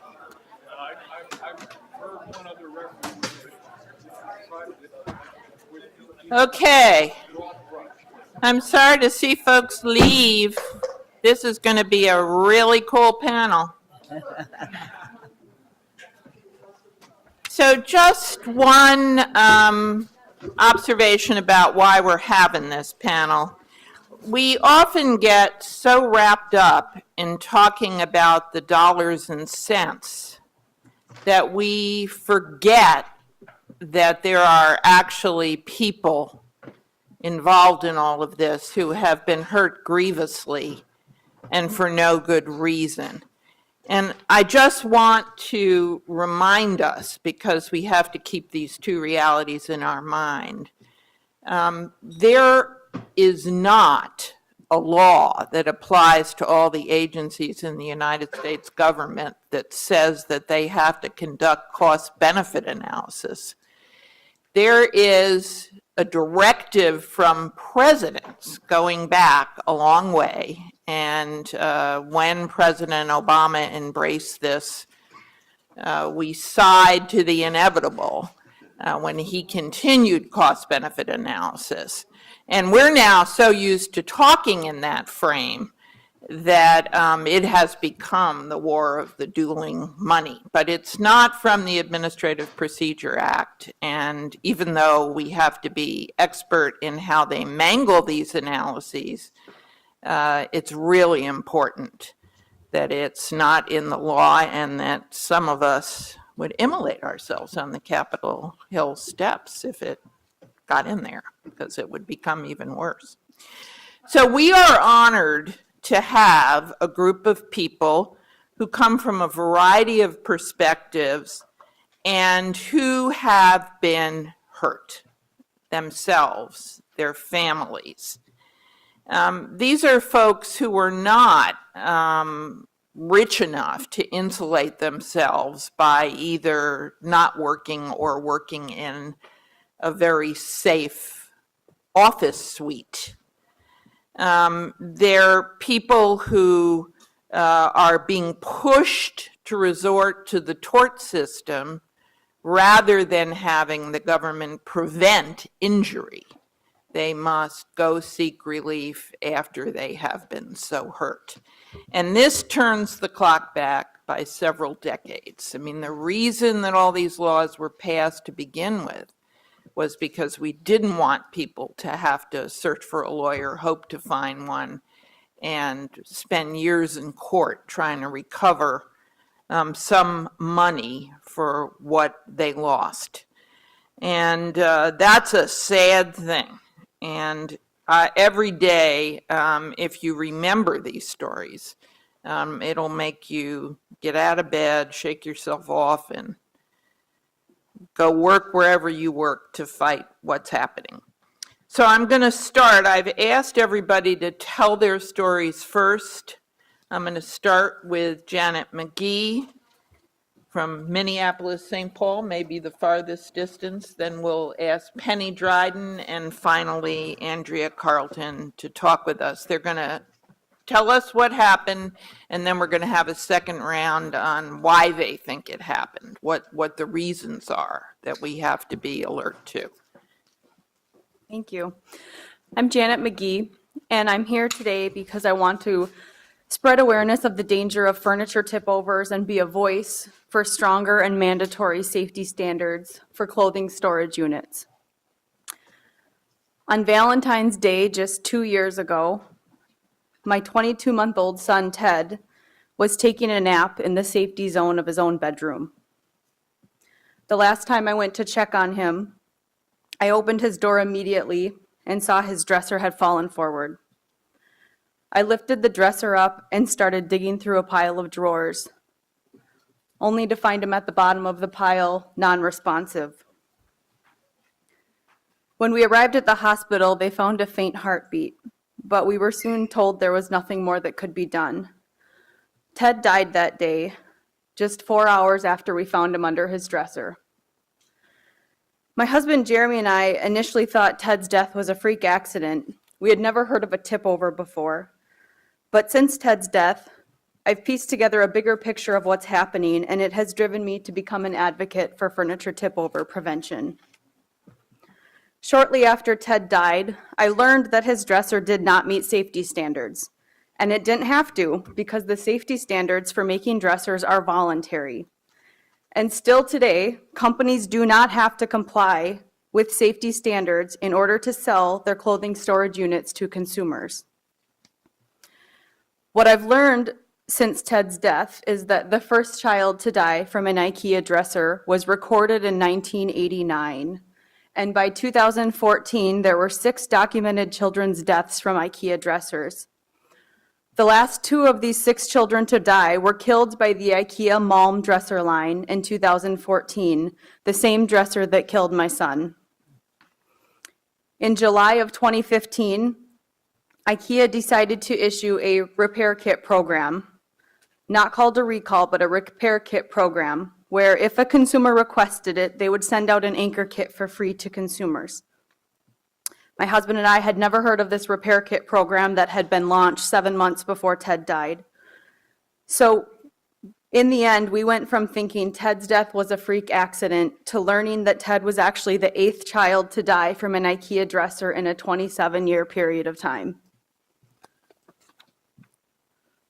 4 months after Ted's death in 2016, IKEA, facing pressure, voluntarily recalled 29 million dressers because they did not meet the current voluntary safety standard. Just months later, IKEA had many of their recalled dressers back on the market again because their redesigned dressers now met the safety standard, but they were being sold under the same name as the ones that didn't meet the standard. It was very confusing for consumers to understand and follow the recall, which was evidenced by the fact that a year after the recall, there were an estimated 28 million of the 29 million recalled dressers still unaccounted for. Advocates were scared another child would die because the company wasn't doing enough to clarify and promote their recall. And in May of 2017, it happened. Another little boy in California died from the IKEA Malm dresser again, almost a year after the recall. So this means we're now at a place where there are 9 children who have died from IKEA dressers in the last 29 years. In December of 2016, IKEA settled with 3 families, ours being one of them. Among several stipulations of the settlement, our families were awarded $50 million, and the company agreed to never sell dressers that didn't meet standards again. But why does it take this to get a company to comply with standards? Because they're completely voluntary. I want to be very clear today that this is an industry-wide problem. My story involves just one company, but it represents what's happening in the market today. This is a cycle of poor product design, children dying, lawsuits, many quiet lawsuits, and it continues on. And here we still sit today with safety standards still voluntary and children still dying. I hope I'm painting the picture clearly enough for everyone to understand why the lack of regulations in this area, not only surrounding furniture making safety standards, but also surrounding recalls, is a huge problem. My son's death is a tragic reminder of what happens when we allow companies to decide for themselves if they will or will not comply with the safety standards that are necessary to keep our children safe in their own bedrooms. Any parents in the room know that we worry about our children for many reasons, but furniture falling on them should not be one of them. Thank you. Thank you. Right on. My name is Penny Dryden, and I'm really delighted to be here today to share my story.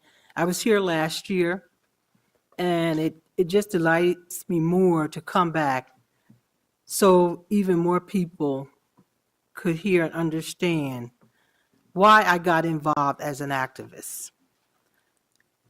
To become a person of change for environmental justice for low-income communities of color.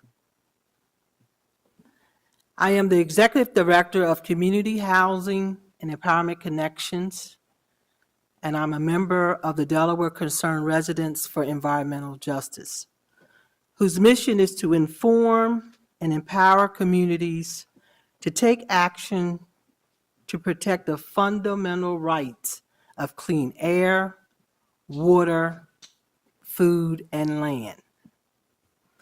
The events that are taking place here in Washington, D.C., within the Environmental Protection Agency, to roll back regulations that do that primary thing, to protect our rights to clean air, water, land, and food, especially in those most vulnerable communities, are just outright unjust.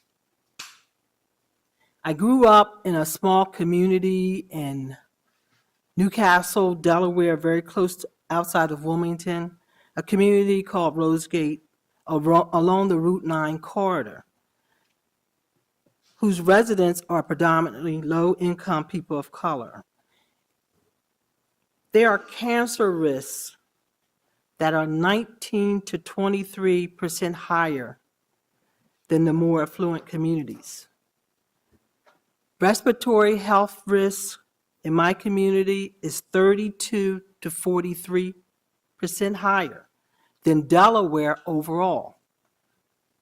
People in these communities did not know that their homes were built on landfills, their homes, their schools, their playgrounds, and near these toxic plants that are predominantly, are detrimental, to their health and the health of their children.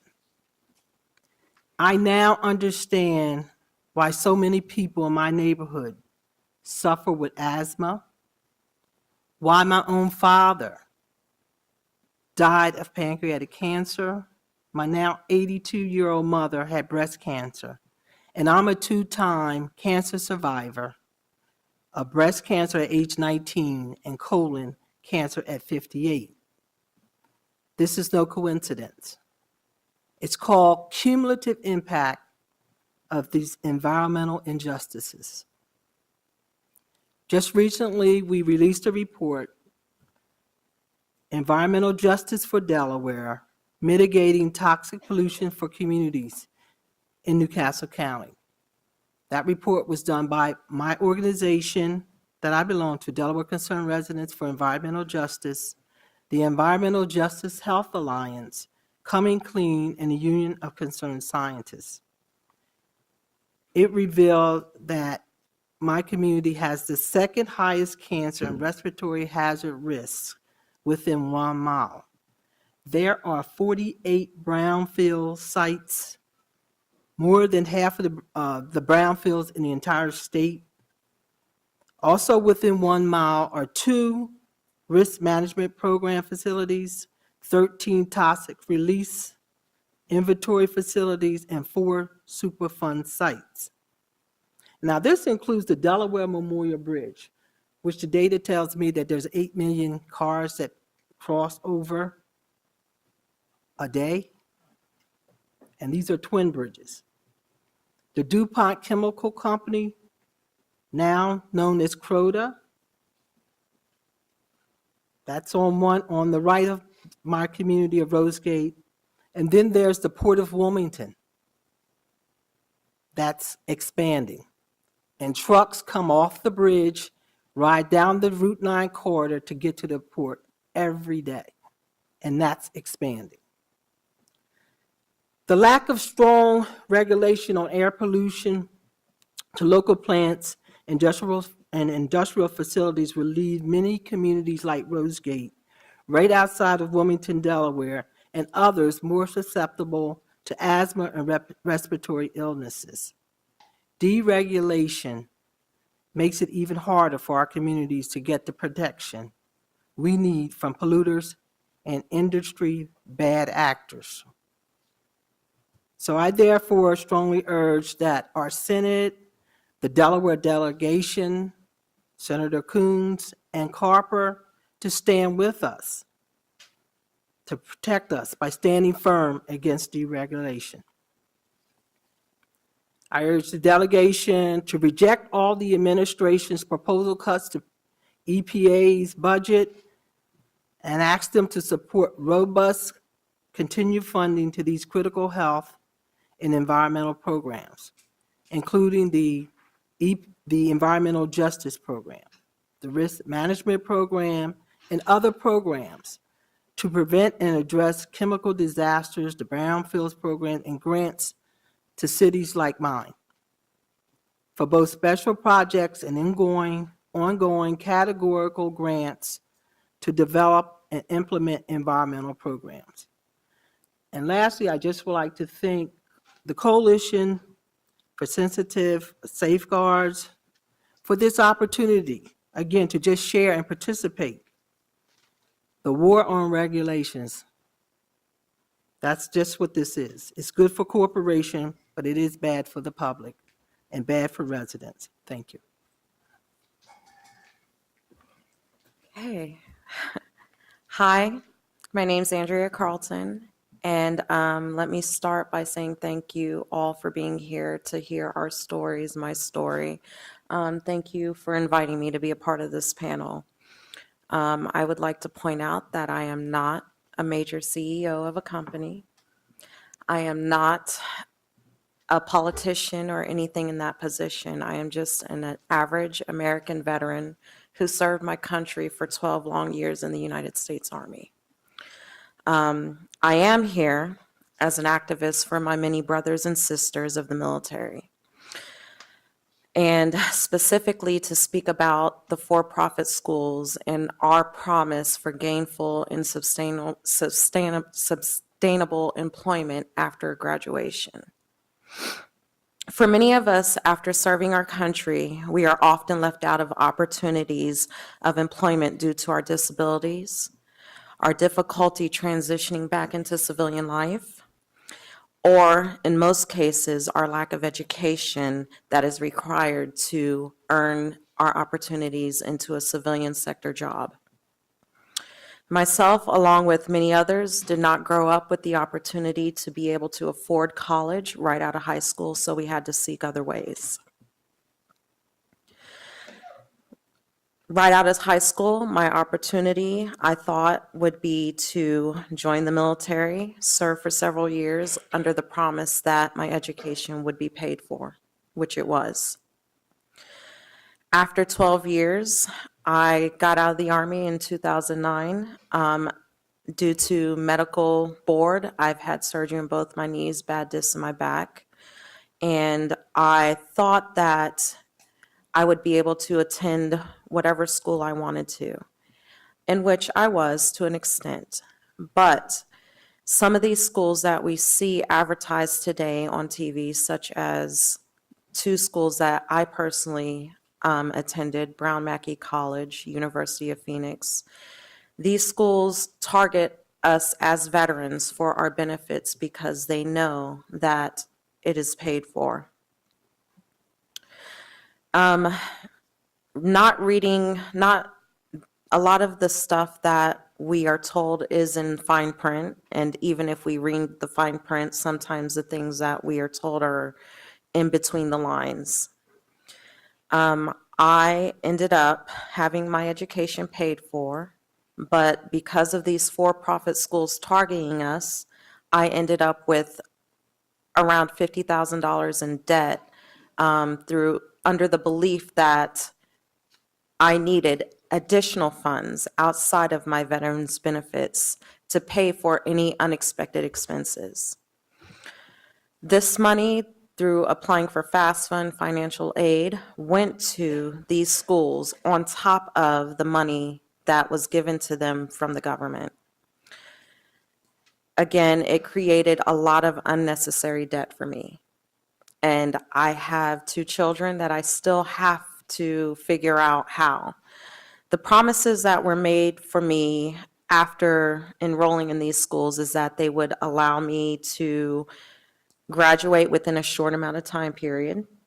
I would be able to transfer in my credits from my correspondence courses or any other colleges I attended after the fact, which was not true. I was also told that at the end of my courses and my graduation, I would be allowed to have this service within the school that would help me find internships and gainful employment after the fact, which did not happen. In the current position that I am in with the employment that I have currently is all on my own. There are regulations that are making it possible for these schools to continue to target and prey on not only the veterans but other civilians as well to attend these schools without the promise or promising us that we would have these certain services after the fact, and they would help us find employment, they would help us with our resume, but it's all fluff. We are all considered numbers in the education system. One of the schools I attended, I found out after the fact that was not fully accredited. They needed the numbers to make their accreditation. And that is what I'm here today to speak about, is this deregulation of these schools and what they're going to be allowed to do, and as far as pulling money out of our pockets from our families and from the community to help us pay for these things. Can I just ask you one quick question? I think it said in your biography that you had ended up going to UCLA. Yes. And that it was from that education that you want to talk just a minute about? Yes. After the trial and error with these for-profit schools, I actually did find a way to put myself into UCLA and ended up with a certificate from there in which I did find employment after the fact. But it was the for-profit schools that for years were promising to help me find employment in my business, in my degree of business management, that never did. I came out of school, or I came out of the military not knowing what I was going to do. During my military career, to backtrack a little bit, I was a Patriot missile crew member. I launched missiles in the military. And oftentimes, a lot of our service members, we come out of the military with these jobs, not realizing that it's not going to transition into a civilian sector job. I mean, where in the civilian life can I launch missiles? Nowhere, right? So I'm stuck, all right? So I'm stuck trying to figure out, what am I going to do with the rest of my life? You know, within a matter of 6 months, my med board had went through, and again, I was stuck. What am I going to do? What am I going to do? So I'm looking at these commercials, and all these for-profit schools, generally their programs are nursing, business management, sectors within the civilian jobs that are flooded as is already, you know, but they don't tell us that. So we're left to figure out what we're going to do after we've served our country for so long. I decided to choose business management because I retired as a staff sergeant and realized, okay, I'm good at leading people. So let me continue to do that. I decided to go for business management. I spent a total of 4 years trying to get my bachelor's in business management when it really only should have took 2 years. A lot of these schools, they put out their courses that are not necessary.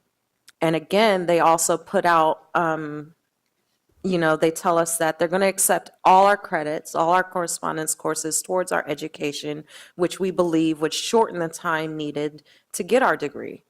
Not so. Not so. I spent more time and more money getting this business management degree, and I'm not even working in a business management position right now at all. And it's not just my story. This is the story of all my brothers and sisters in the military that has had to suffer through this. And fortunately, I was able to find avenues through word of mouth, through trial and error, to help me relieve myself of this debt. But without the proper education, without the proper knowledge through these counselors that are placed within these for-profit schools, telling us what we are allowed to do or what we need to have and what we need, the information is never obtained. And so we're left with this degree that we've spent so long for, after we've spent so long serving our country. And now we're thinking, great, I have this degree. What am I going to do with it? Thanks a lot. I wanted to ask one quick follow-up of Janet and Penny, too. Janet, did the Cpsc, which I was checking with my expert, Rachel, before we started, has a budget of, get this, $126 million to police every consumer product except for food, cosmetics, drugs, and on-road vehicles. And there are something like 18,000 different categories, but that figure is 40 years old, so we don't know how many there are now. We certainly would add Samsung cell phones, just as one example. Did they ever consider doing something about these dresser collapses? So at this point, the furniture industry makes their own standards through a group called ASTM International. And the Cpsc is involved in that. However, they don't have a very loud voice at the table. It's a lot of industry people in these meetings. I personally just joined this group as well to be a consumer voice on this issue. But the real problem, I do believe, is lack of data. Because first, let's talk about near misses, okay? These happen hundreds of times a day. Just because a child is okay, because by the grace of God, it falls on a mattress or it falls on another piece of furniture or a parent is miraculously there to catch it, doesn't mean these aren't happening. But nobody reports them, or there's very little that get reported. And you can understand why as a parent, because your child's okay. Oh, thank God they weren't hurt. You don't even think that this should be reported anywhere. And you maybe even feel guilty that, oh, well, they could have gotten hurt. I don't want to talk about it anymore. We're good. So these near misses, there's really no transparency surrounding them that the Cpsc has. The second point I wanted to make about the Cpsc also is, these deaths are not always reported to them. I didn't know what the Cpsc was when Ted died. I'm a well-educated person. I assumed there was an entity out there like it somewhere, but I didn't know what they were. And because we pursued litigation, they got brought in right away. But if I hadn't, would his death have even been reported? I think, oftentimes there is a level of guilt when this happens to your child because you, as a parent, believe your home is safe and you want that, it's your job to keep them safe. And I think that many don't know to even report them. And so the Cpsc actually does have a mechanism in place from speaking with them where they collect death certificate information from all 50 states to get these flagged. But there's some shortcomings with this system because death certificates are reported on a state level, varies very greatly from state to state on how much information is collected. Autopsy reports vary a lot. And then the timing of collecting this data from state to state varies tremendously. So I was told that for certain states, it could take 1 to 3 years to get this death certificate information. So imagine being a parent on that end of the phone call when your child has died from a tip over and now a government agency is calling you 3 years later that you don't even know exists, asking you to investigate the death of your child. And then let's throw in the mix that, what kind of dresser was it? When did I buy it? Did it follow safety standards 10 years ago when I bought it? Did it follow the standards that were changed 5 years ago? There's so many variables. And I can speak firsthand that when Ted died, I wanted to take an axe to his dresser. Every time we put it in the garage because it had to be picked up for our litigation, but it was like staring at my son's murderer every single day that I drove into my garage. So you can understand from this situation why it is so difficult to collect data on these tip overs, because it's just it's a really difficult situation that the Cpsc is in how they collect it, and it's a really difficult situation for the parents and what they get put in. And so the lack of data is really what holds the industry back from doing anything, right? Show me the data. Show me the data that it's the non-compliant dressers that are killing children or the compliant dressers that are killing children. Well, we don't have it.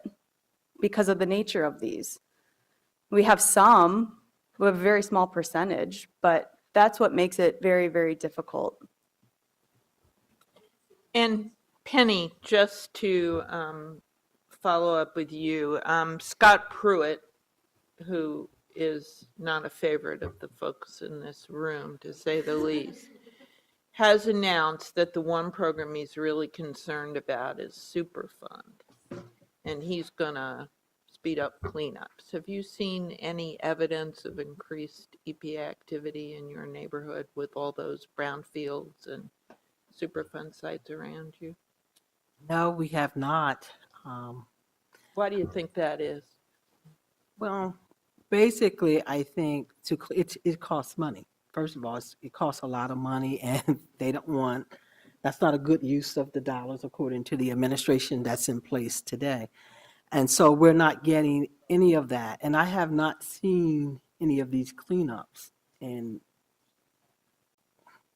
I don't want to say ever, but I have not seen it. You're part of a national network, right? Yes, we're part of a principled partnership with, and I mentioned the Environmental Justice Health Alliance, Come and Clean. These are large national organizations. And I'm so grateful and thankful that a person named Michelle Roberts, who was, I don't think she was born in Delaware, she was raised in Delaware, but she came to Washington, D.C. to pursue this work.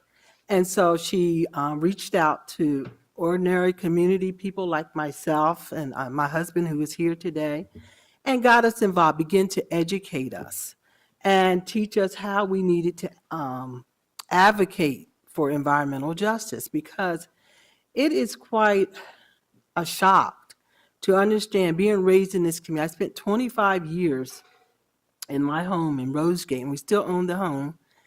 And as a little girl, I could look out my back bedroom window and see the Delaware Memorial Bridge, which started with one bridge and turned into two, but did not know the dynamics of what air pollution that bridge brings. And then the port within 1 mile, the Port of Woman, which is now expanding. And there was a landfill that all of these homes were built on. So all these contribute to the health disparities that are going on in the community, and people don't know. So information and these protections are critical. And so when you mention deregulation, I mean, as it stands currently, we're in trouble. We're being dumped on, literally. And so if you talk about dereg, that means you're opening up the door now for, these corporations to double what they're doing and just, cause the impact to be more amplified. So. We have microphones in the audience, and I want to take one or two questions, if anybody has one for these speakers. Please come up. Hello. I'm a student here at Georgetown Law, and my question is to Ms. Andrea Carlton. In that I recognize the cause that you're fighting for, which is to hold universities accountable for the tuition that they charge, and there's no regulation to that. I believe we can start with this very law center, Georgetown Law Center, because over a period of 2 years, the tuition has increased by $5,000. Like this, from last year to this year, it has increased by $2,500, and from 2016 to 2017, it increased by $2,000. So over a period of 2 years, it has increased by $4,500. And the cause that you're fighting for is a very noble one, and it would be hugely helpful if you can help us hold this university to a certain degree accountable, because we know that it's a private university, so it's a little bit more difficult, but still there's not been a discernible improvement in let's say infrastructure, for example. because it's largely the same faculty and rest of the things remaining constant. Let me just say that the whole issue of how much it costs to go to law school is a big one. And it's not one that I take lightly. But I think that Ms. Carlton's story is about misrepresentation, taking of benefits, and then charging more. So if you wanted to, but you're stepping into a Yeah. swamp. Again, I didn't. And we know attend- you love lawyers, but I didn't attend Georgetown Law. I mean, so obviously I don't think it would be fair for me to comment on their tuition practices.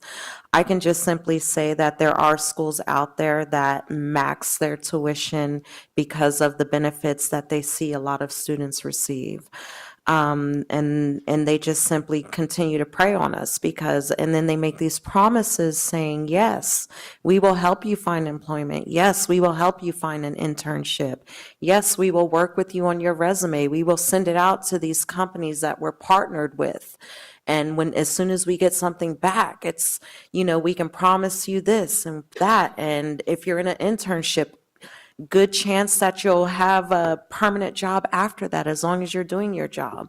But it doesn't even get to the point to where we're pulled in to work on our resumes and get these internships from these schools that promise that they have these companies and that are partnered with them. We don't even get to that point. It's more or less just getting to, okay, you graduated. Okay, now we're going to charge you all this money so we can put you through this 1-hour graduation ceremony. And then you have to pay for your graduation certificate or degree after that. And until all that's paid for, we're not going to do anything else for you. So that's my stance here. Yeah, no, I think our my only point was that a lot of people here do recognize the same cause and they recognize the cause with you in terms of cost and transparency. That's it. Yeah. Thank you very much. Thank you. I think that the Attorney General is here, and Were you going to take 2 questions or just one? Go ahead. Okay. Real quick. So I wanted to Yeah. ask each of you, how has the EPAs from your states, in Delaware, it's known as DENREC, how have locally your regulations come out from the on the state level versus for regulations on any of the things that be it from the maybe the heavy trucks to the education you speak about and for furniture? Janet, how is it in? I don't know that I'm educated enough on that to speak to it. I appreciate the question. I would just say, in Delaware, he mentioned DENREC. That's our state I thought he said dead man. DENREC, that's acronyms for Delaware Natural Resource. But there are state regulators, and the problem we have is that, as you understand, you probably have it in all your states, is that the large industry, corporation, the money outweighs the safety of the people, the health of the people. So our regulator is, they push back when community, wants to, more protection. So they just can't. They don't have the power. They say they don't have the people power to regulate. So it's a matter of the enforcement just doesn't happen for us. Thank you very much.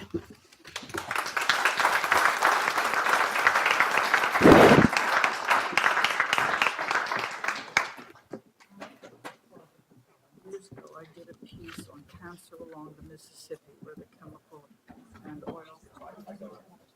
Move into another. Okay.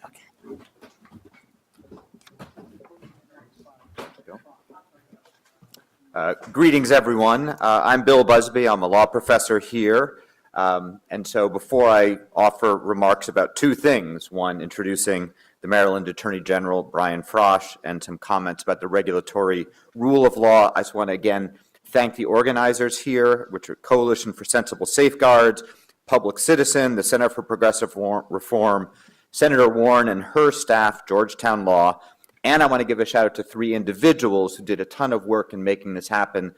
Michelle McIntyre is right here from Public Citizen, did a great job in coordinating the event. James Goodwin here from the Center for Progressive Reform helped figure out optimal panels and speakers. And Kara Harris from the events office here, I'm not sure she's in the room right now, did a great job in just having everything set up just so. So they really all deserve a round of applause.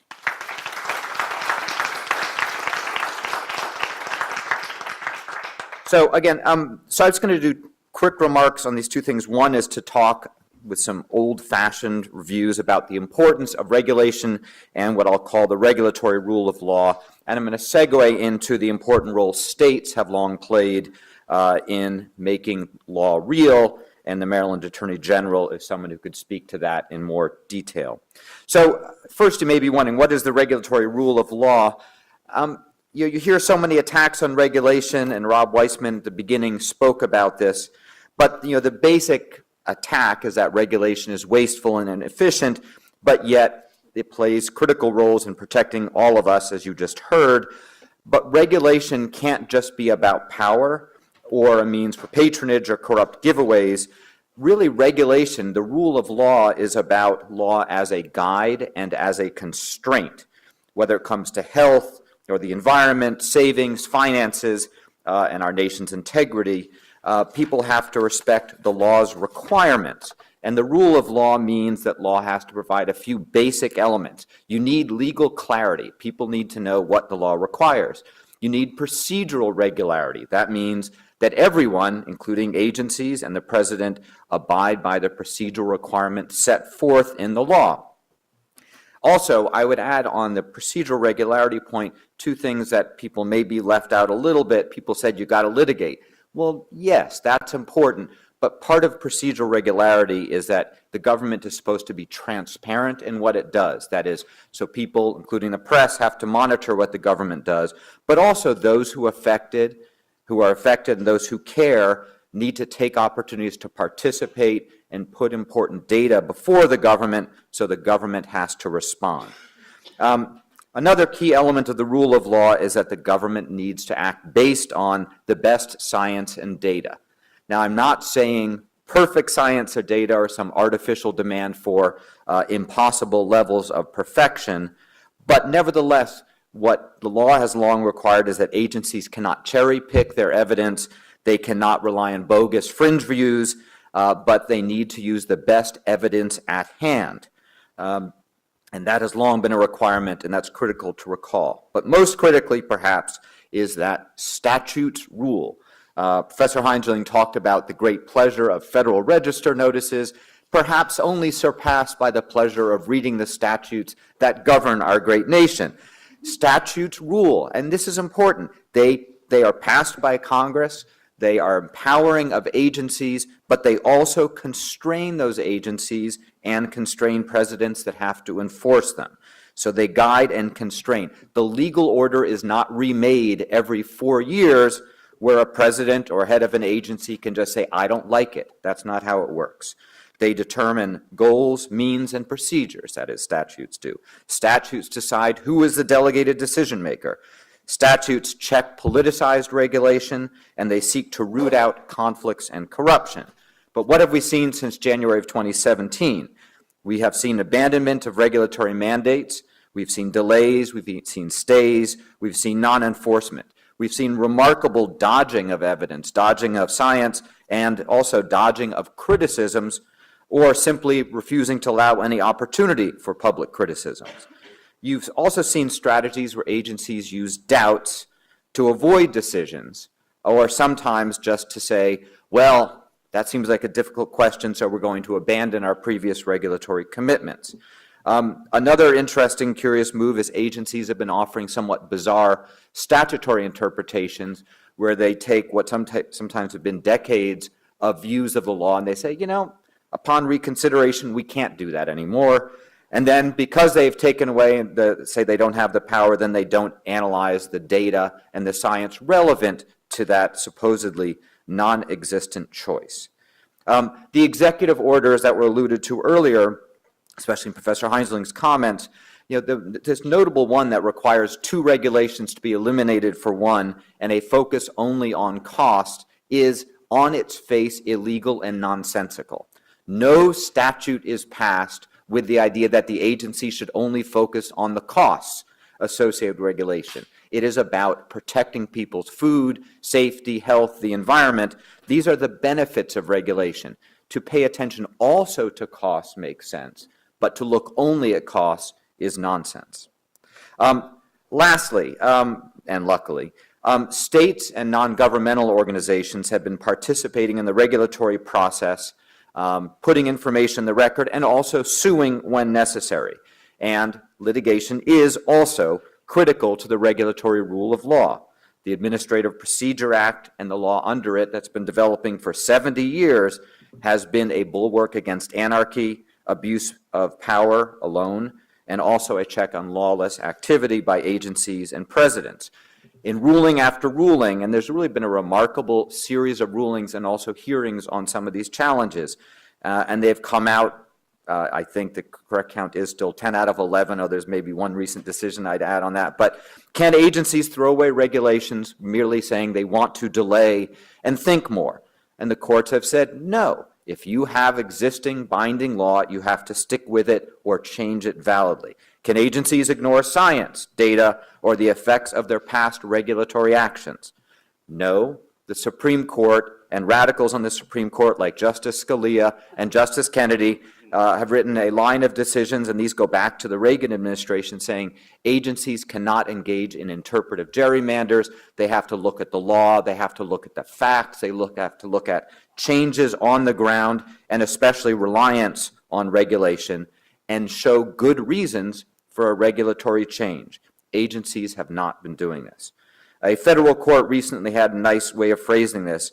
It said, when an agency erroneously or without explanation justifies a regulatory reversal with the claim that the law requires her to basically abandon enforcement, the agency is excusing itself from public accountability, and basically said agencies can't do this. They cannot just offer no explanation or a bogus legal read and not justify their choices. That's a case called NAACP versus Trump here in the District of Columbia by Judge Bates. So far, the line is held. Agencies and presidents have been told they have to abide by the regulatory rule of law. So then you may wonder, why are they doing this, right? Why? That is, if the courts are pretty uniformly saying you can't do it this way, why are they doing it? And the answer is, like the opening comments, there's a lot of benefit to powerful groups with regulatory abandonment and regulatory rollbacks. So even if they are fated 2 or 3 years down the road to be rejected, in the meantime, there's big political gain, there's electoral gain, and there's monetary gain. And in the meantime, with the regulatory rollbacks, Americans are left less protected.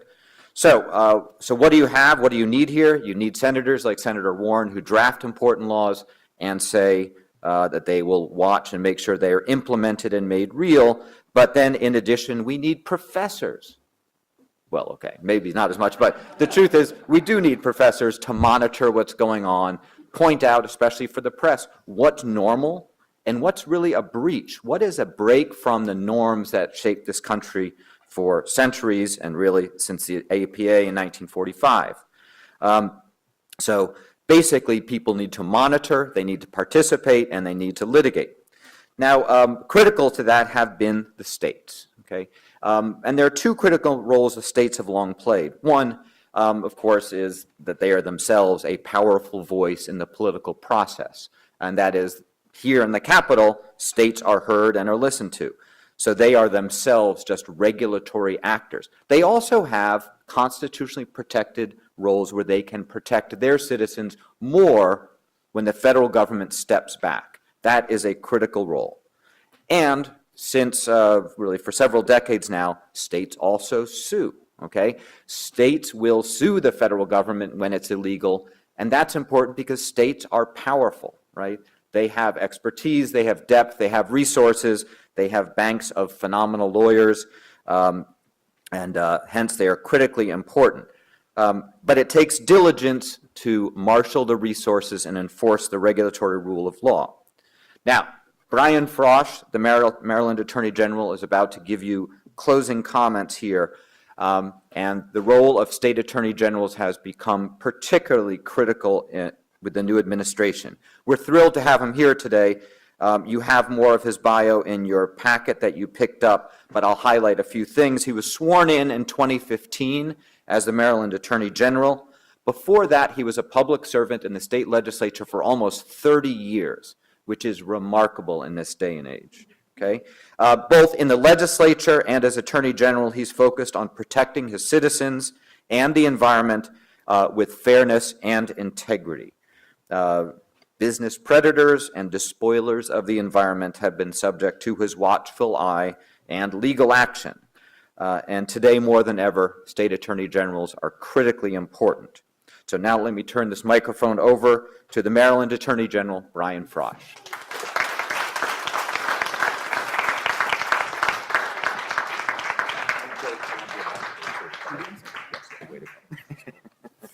Well, thank you very much, Professor Busby, for the kind words, and I appreciate the opportunity to be here with you this afternoon. I congratulate Public Citizen and the law school and all of you for being here. I think we're looking at not just a war on regulations, but a war on science, a war on facts, and a war on the rule of law.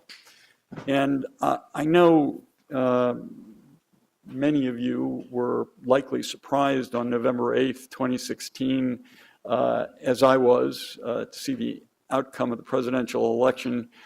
And the morning of November 9th, I got an email from a friend of mine who's a historian, lives in Massachusetts, and he pointed out to me that the same night that we elected Donald Trump president, Massachusetts legalized marijuana. And he said, I think the message must be, when they go low, we get high. I'm not sure that's the solution to the problems that we've experienced over the past year and almost a half, but we have enormous challenges. And when I ran for Attorney General 4 years ago, I told people that I was running because I wanted to be the people's lawyer. And I've found since I've been elected that the Office of the Attorney General is an extremely powerful tool for protecting Marylanders, for improving their lives, and for delivering justice. And, we set out to do that. But as of November of 2016, the nature of my job changed dramatically, I thought. After President Trump was sworn in, within a week, he issued the first of the Muslim ban executive orders.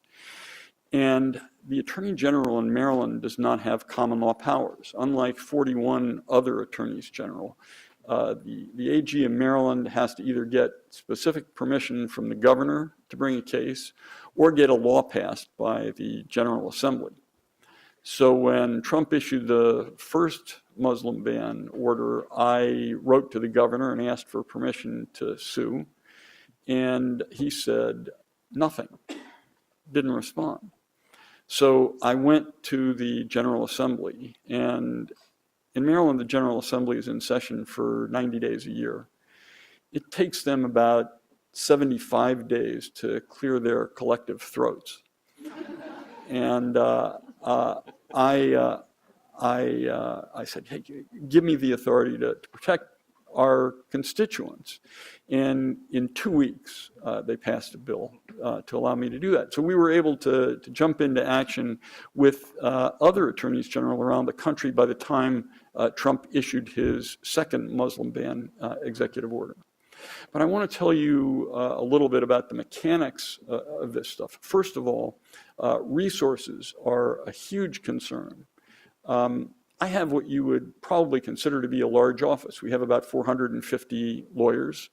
They're spread out throughout the state, working in state government for different departments. We represent the General Assembly, the governor, the judiciary, every executive agency. And so they're housed in different places, and they all have full-time jobs. So when I need to file a lawsuit, even when I have permission, authority to do it, I've got to find someone who's going to handle the case. And that's not so easy. We only have a small proportion of our office who is in the executive budget of the Attorney General's office, and not too many people who have a lot of spare time. They're all handling other matters, big cases. And so we are struggling every time we file a new action or get into a new action against the administration. We're struggling to find the people who have time. People are working nights and weekends, and we get more volunteers for this stuff than we do for some other things. But the General Assembly included in its legislation a provision requiring the governor to put $1 million in the budget to allow me to hire additional lawyers. And instead of doing that, he said, take it out of your consumer protection budget. So we continue to have this problem. We work with other attorneys general all over the United States. As it happens, though we are completely open to help from any sector whatsoever, so far, almost all of the actions have been brought by Democrats, and exclusively by Democrats. The good news here is that there are 2 offices that are quite large with a lot of resources, New York and California, and we've had very progressive leaders in those offices pressing forward on this agenda. So attorneys general across the country, state attorneys general, are getting together, deciding what lawsuits to bring. We're taking the lead on a couple I'll mention in a moment, and New York, California take the lead on many, many others, and then other offices have their share as well. Fortunately, we have an ad hoc coalition, and it functions remarkably well given the challenges that we face and the resources that we have. After the Muslim ban executive orders, we sued the administration over its attempts to undermine the Affordable Care Act. We sued it for violating what we believe are the fundamental and constitutional rights of women by saying that their employers, and not the women themselves, are going to decide whether or not they can get contraceptive care, family planning care in their health insurance. We have sued the Department of Education in a couple of instances, and it's very pertinent to the young woman who spoke a few moments ago. There is the borrower defense rule, a rule that was promulgated under the Obama administration that allows folks who've been deceived by these for-profit predatory schools that make big promises and don't deliver but manage to get their students deeply in debt. The borrower defense rule would give those folks who are the victims of objective fraud relief from their obligations to pay back their federal loans, and the Trump administration has refused to implement that rule, and we've sued them. The other one is the gainful employment rule. This is one of the cases where Maryland is taking the lead with Pennsylvania. And this one says that the Department of Education has to come up with the cost of attending one of these for-profit schools and show the likely benefit at the other end. And not surprisingly, these for-profit schools don't like that calculus. They don't want people to know what they're likely to earn when they walk out the door with their degree or certificate in hand, because it shows very clearly that it's a terrible investment. We've sued the Environmental Protection Agency a number of different times. I say we, or many of the Democratic attorneys general. Scott Pruitt was the Oklahoma Attorney General before he became the administrator of EPA, and in that position he was the lapdog of the fossil fuel industry. And I say that with great reverence and respect for lapdogs. But Scott Pruitt, he was joyriding around on private jets and in first class and buying himself expensive fountain pens. I mean, he's not exactly what you think of as a steward of either the environment or any kind of public trust. And they have refused to abide by rules and violated the law in a vast array of circumstances that include refusing to enforce greenhouse gas limits for power plants, for oil and gas drilling, for cars and trucks, and if I forgot to say power plants, they want to subsidize. This is the Department of Energy wants to subsidize the old, inefficient, filthy coal-burning power plants. Because why? I mean, it's more expensive, and I guess they think that coal is just a vital feature of our economy. It's a dangerous occupation, and it's dangerous for the people who breathe the air that these coal plants generate. They also refuse to implement regulations that protect us from dangerous chemicals. There's a chlorpyrifos rule. Chlorpyrifos is a pesticide, and it's only dangerous to a small segment of our population. It's dangerous to infants and toddlers and pregnant women. I don't know if that's their excuse, that it's only those folks who are going to suffer from exposure to chlorpyrifos, but it is a deadly, deadly substance.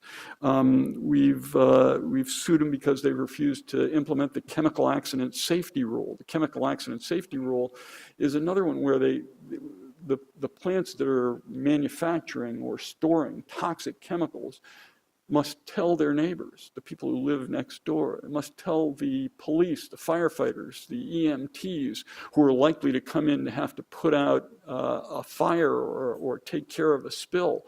If you remember during the hurricane in Houston, you saw these buildings go up in smoke, and the smoke, they were billowing huge plumes of toxic black smoke, and the chemical companies were saying that it was dirty, but they weren't saying that it was toxic. It was toxic, and the EMTs, the folks who have to go in there and take care of people or put the fires out, are at risk, and they won't take care of them. There are worker protection safety standards that they've refused to implement for folks who work with and on pesticides, and they've refused to implement the Waters of the United States rule, the rule that limits the amount of development pollution you can do in wetlands around our country. We know they're about to implement a crazy plan to drill for oil off of all of the shores of the United States. And a number of us as attorneys general are planning to do the best we can to make sure that doesn't happen. I want to talk to you about two more lawsuits that don't relate directly to regulations, but are extremely important to our country. The first has to do with the census. They want to ask people whether they're citizens on the census. And the Census Department, the Census Bureau, has studied this question for decades. It hasn't been on the census since 1950. And the reason it hasn't is because they know that people won't answer. They won't respond to the census if they ask that question. I'm talking about folks who are citizens, who are green card holders, visa holders, folks who are here legally, who don't want to pop their heads up. They don't want to get anybody else in their family or their neighborhood in trouble. They fear, and with some justification from the way it looks now, they can get themselves in trouble by identifying themselves as non-United States citizens or as residents. It's dangerous for a number of reasons. First, it strikes at the heart of our democracy. Representation in the United States House of Representatives is determined by the census. And if they can depress turnout, if they can depress the count, and the Constitution requires an actual enumeration of the people who live in the United States. If they can shove that down in places that have more immigrants, then they're going to hurt blue states, because that's where the immigrants live. The folks who are scared of and worried about people coming across our borders or migrating legally are folks who live predominantly in red states where there aren't that many immigrants. And the places that'll hurt will be places like Maryland and, of course, New York, California, all the blue states. It'll hurt our representation in Congress, and it will hurt our economy, because our aid that we get from the federal government is dependent upon our population as accounted for by the census. The money we get for healthcare, for education, for housing, all of those things are dependent upon our population as determined by the census. And just last among the cases is the emoluments case. This has nothing to do with regulation. This does have to do with the rule of law. It's our Constitution. The emoluments clauses in the Constitution are our nation's original anti-corruption law. The Foreign Emoluments Clause says, on the one hand, that no federal official can receive any gift or emolument of any kind whatever from a foreign state. The Domestic Emoluments Clause says that the president shall receive only his salary, which cannot be raised or lowered during his term in office, and no other emolument from the United States or any of them, any of the states. And President Trump violates both of these emoluments clauses every single day. The Washington Post Office Hotel, the Trump Post Office Hotel in Washington, is his by virtue of a lease that he has from the federal government. And the lease itself says no federal official may receive any benefit from this lease. It seems kind of straightforward. And in fact, Obama's head of GSA, the Government Services Administration, was asked when Trump was running, what happens if he wins? What happens to this lease? And he said, oh, of course he'll have to divest. Trump fired that guy. He got somebody else. He read the lease and says, it looks perfectly okay. So they began marketing, as soon as he was sworn in, they began marketing the Trump Post Office Hotel to foreign governments, to the embassies all over the District of Columbia. They've also marketed Mar-a-Lago on the State Department website, on the website of the United States embassies in the United Kingdom and in Albania. Trump gets money every single month from China, from India, from Afghanistan, Saudi Arabia, Indonesia, Malaysia, and many other countries from his properties in New York and elsewhere. And the best example of the danger posed by violations of the emoluments clauses, I think, is exemplified by Trump's history of trademarks. In 2006, he applied to trademark his name in China, and they said, no, we don't trademark names. He appealed it up and down the court system in China for 10 years. I mean, literally, they kept at it for 10 years. They were denied at every single turn. And as you may remember, when Trump was running, he campaigned saying he wasn't sure we were going to honor the one China policy of the United States, the policy by which we recognize only mainland China. And after the election, but before he was sworn in, he took a call from the leader of Taiwan, the first time an American president had spoken to the leader of Taiwan since Richard Nixon, since Nixon put in place the one China policy. And he said in that phone call, yeah, we're not sure we're going to keep going with the one China policy. But on February 9th of 2017, President met with President Xi of China. And in that meeting, he reaffirmed the U.S. commitment to the one China policy. And 5 days later, China granted his trademarks. Now, we don't, in the emoluments case, and the emoluments case has been brought by Maryland and the District of Columbia. Carl Racine, the Attorney General of the District of Columbia, and I filed it in Maryland.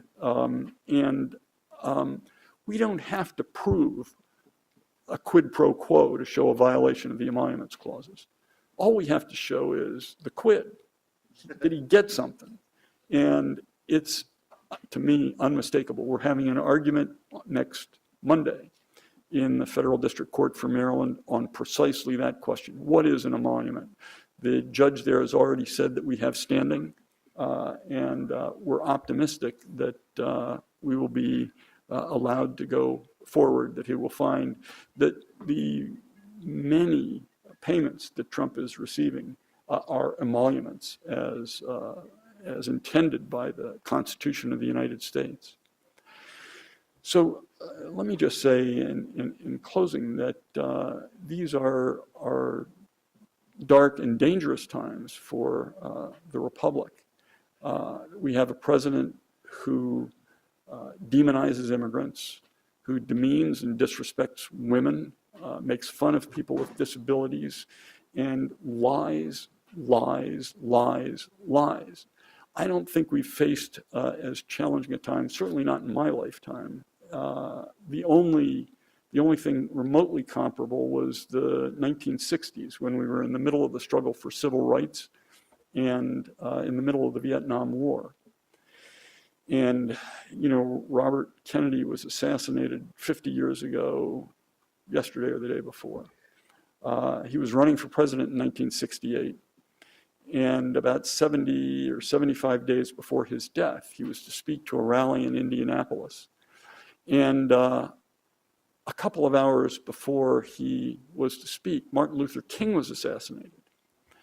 And many people who were to attend the rally had no idea. There were no cell phones in those days, no internet in those days. And there were lots of folks going to the rally who had no idea. And Kennedy wanted to tell them. And the Secret Service thought that was dangerous. They advised him not to do it. His family and staff were concerned, but he went anyway. And he told the crowd that Martin Luther King had been killed. And if you listen to the recording, there's an audible collective gasp from the audience and cries. And Kennedy goes on to say the following. He says, what we need in the United States now is not division. What we need in the United States now is not hatred. What we need in the United States now is not violence or lawlessness, but love and wisdom and compassion for one another and a feeling of justice towards those who still suffer in our country. Those are the things that my office stands for. Those are the things that the attorneys general that I'm working with all across the country are working for. And I can promise you we're going to do our best to continue to protect citizens of the United States. We're going to continue to sue the bastards, and we're going to continue to fight for justice. Thank you very much.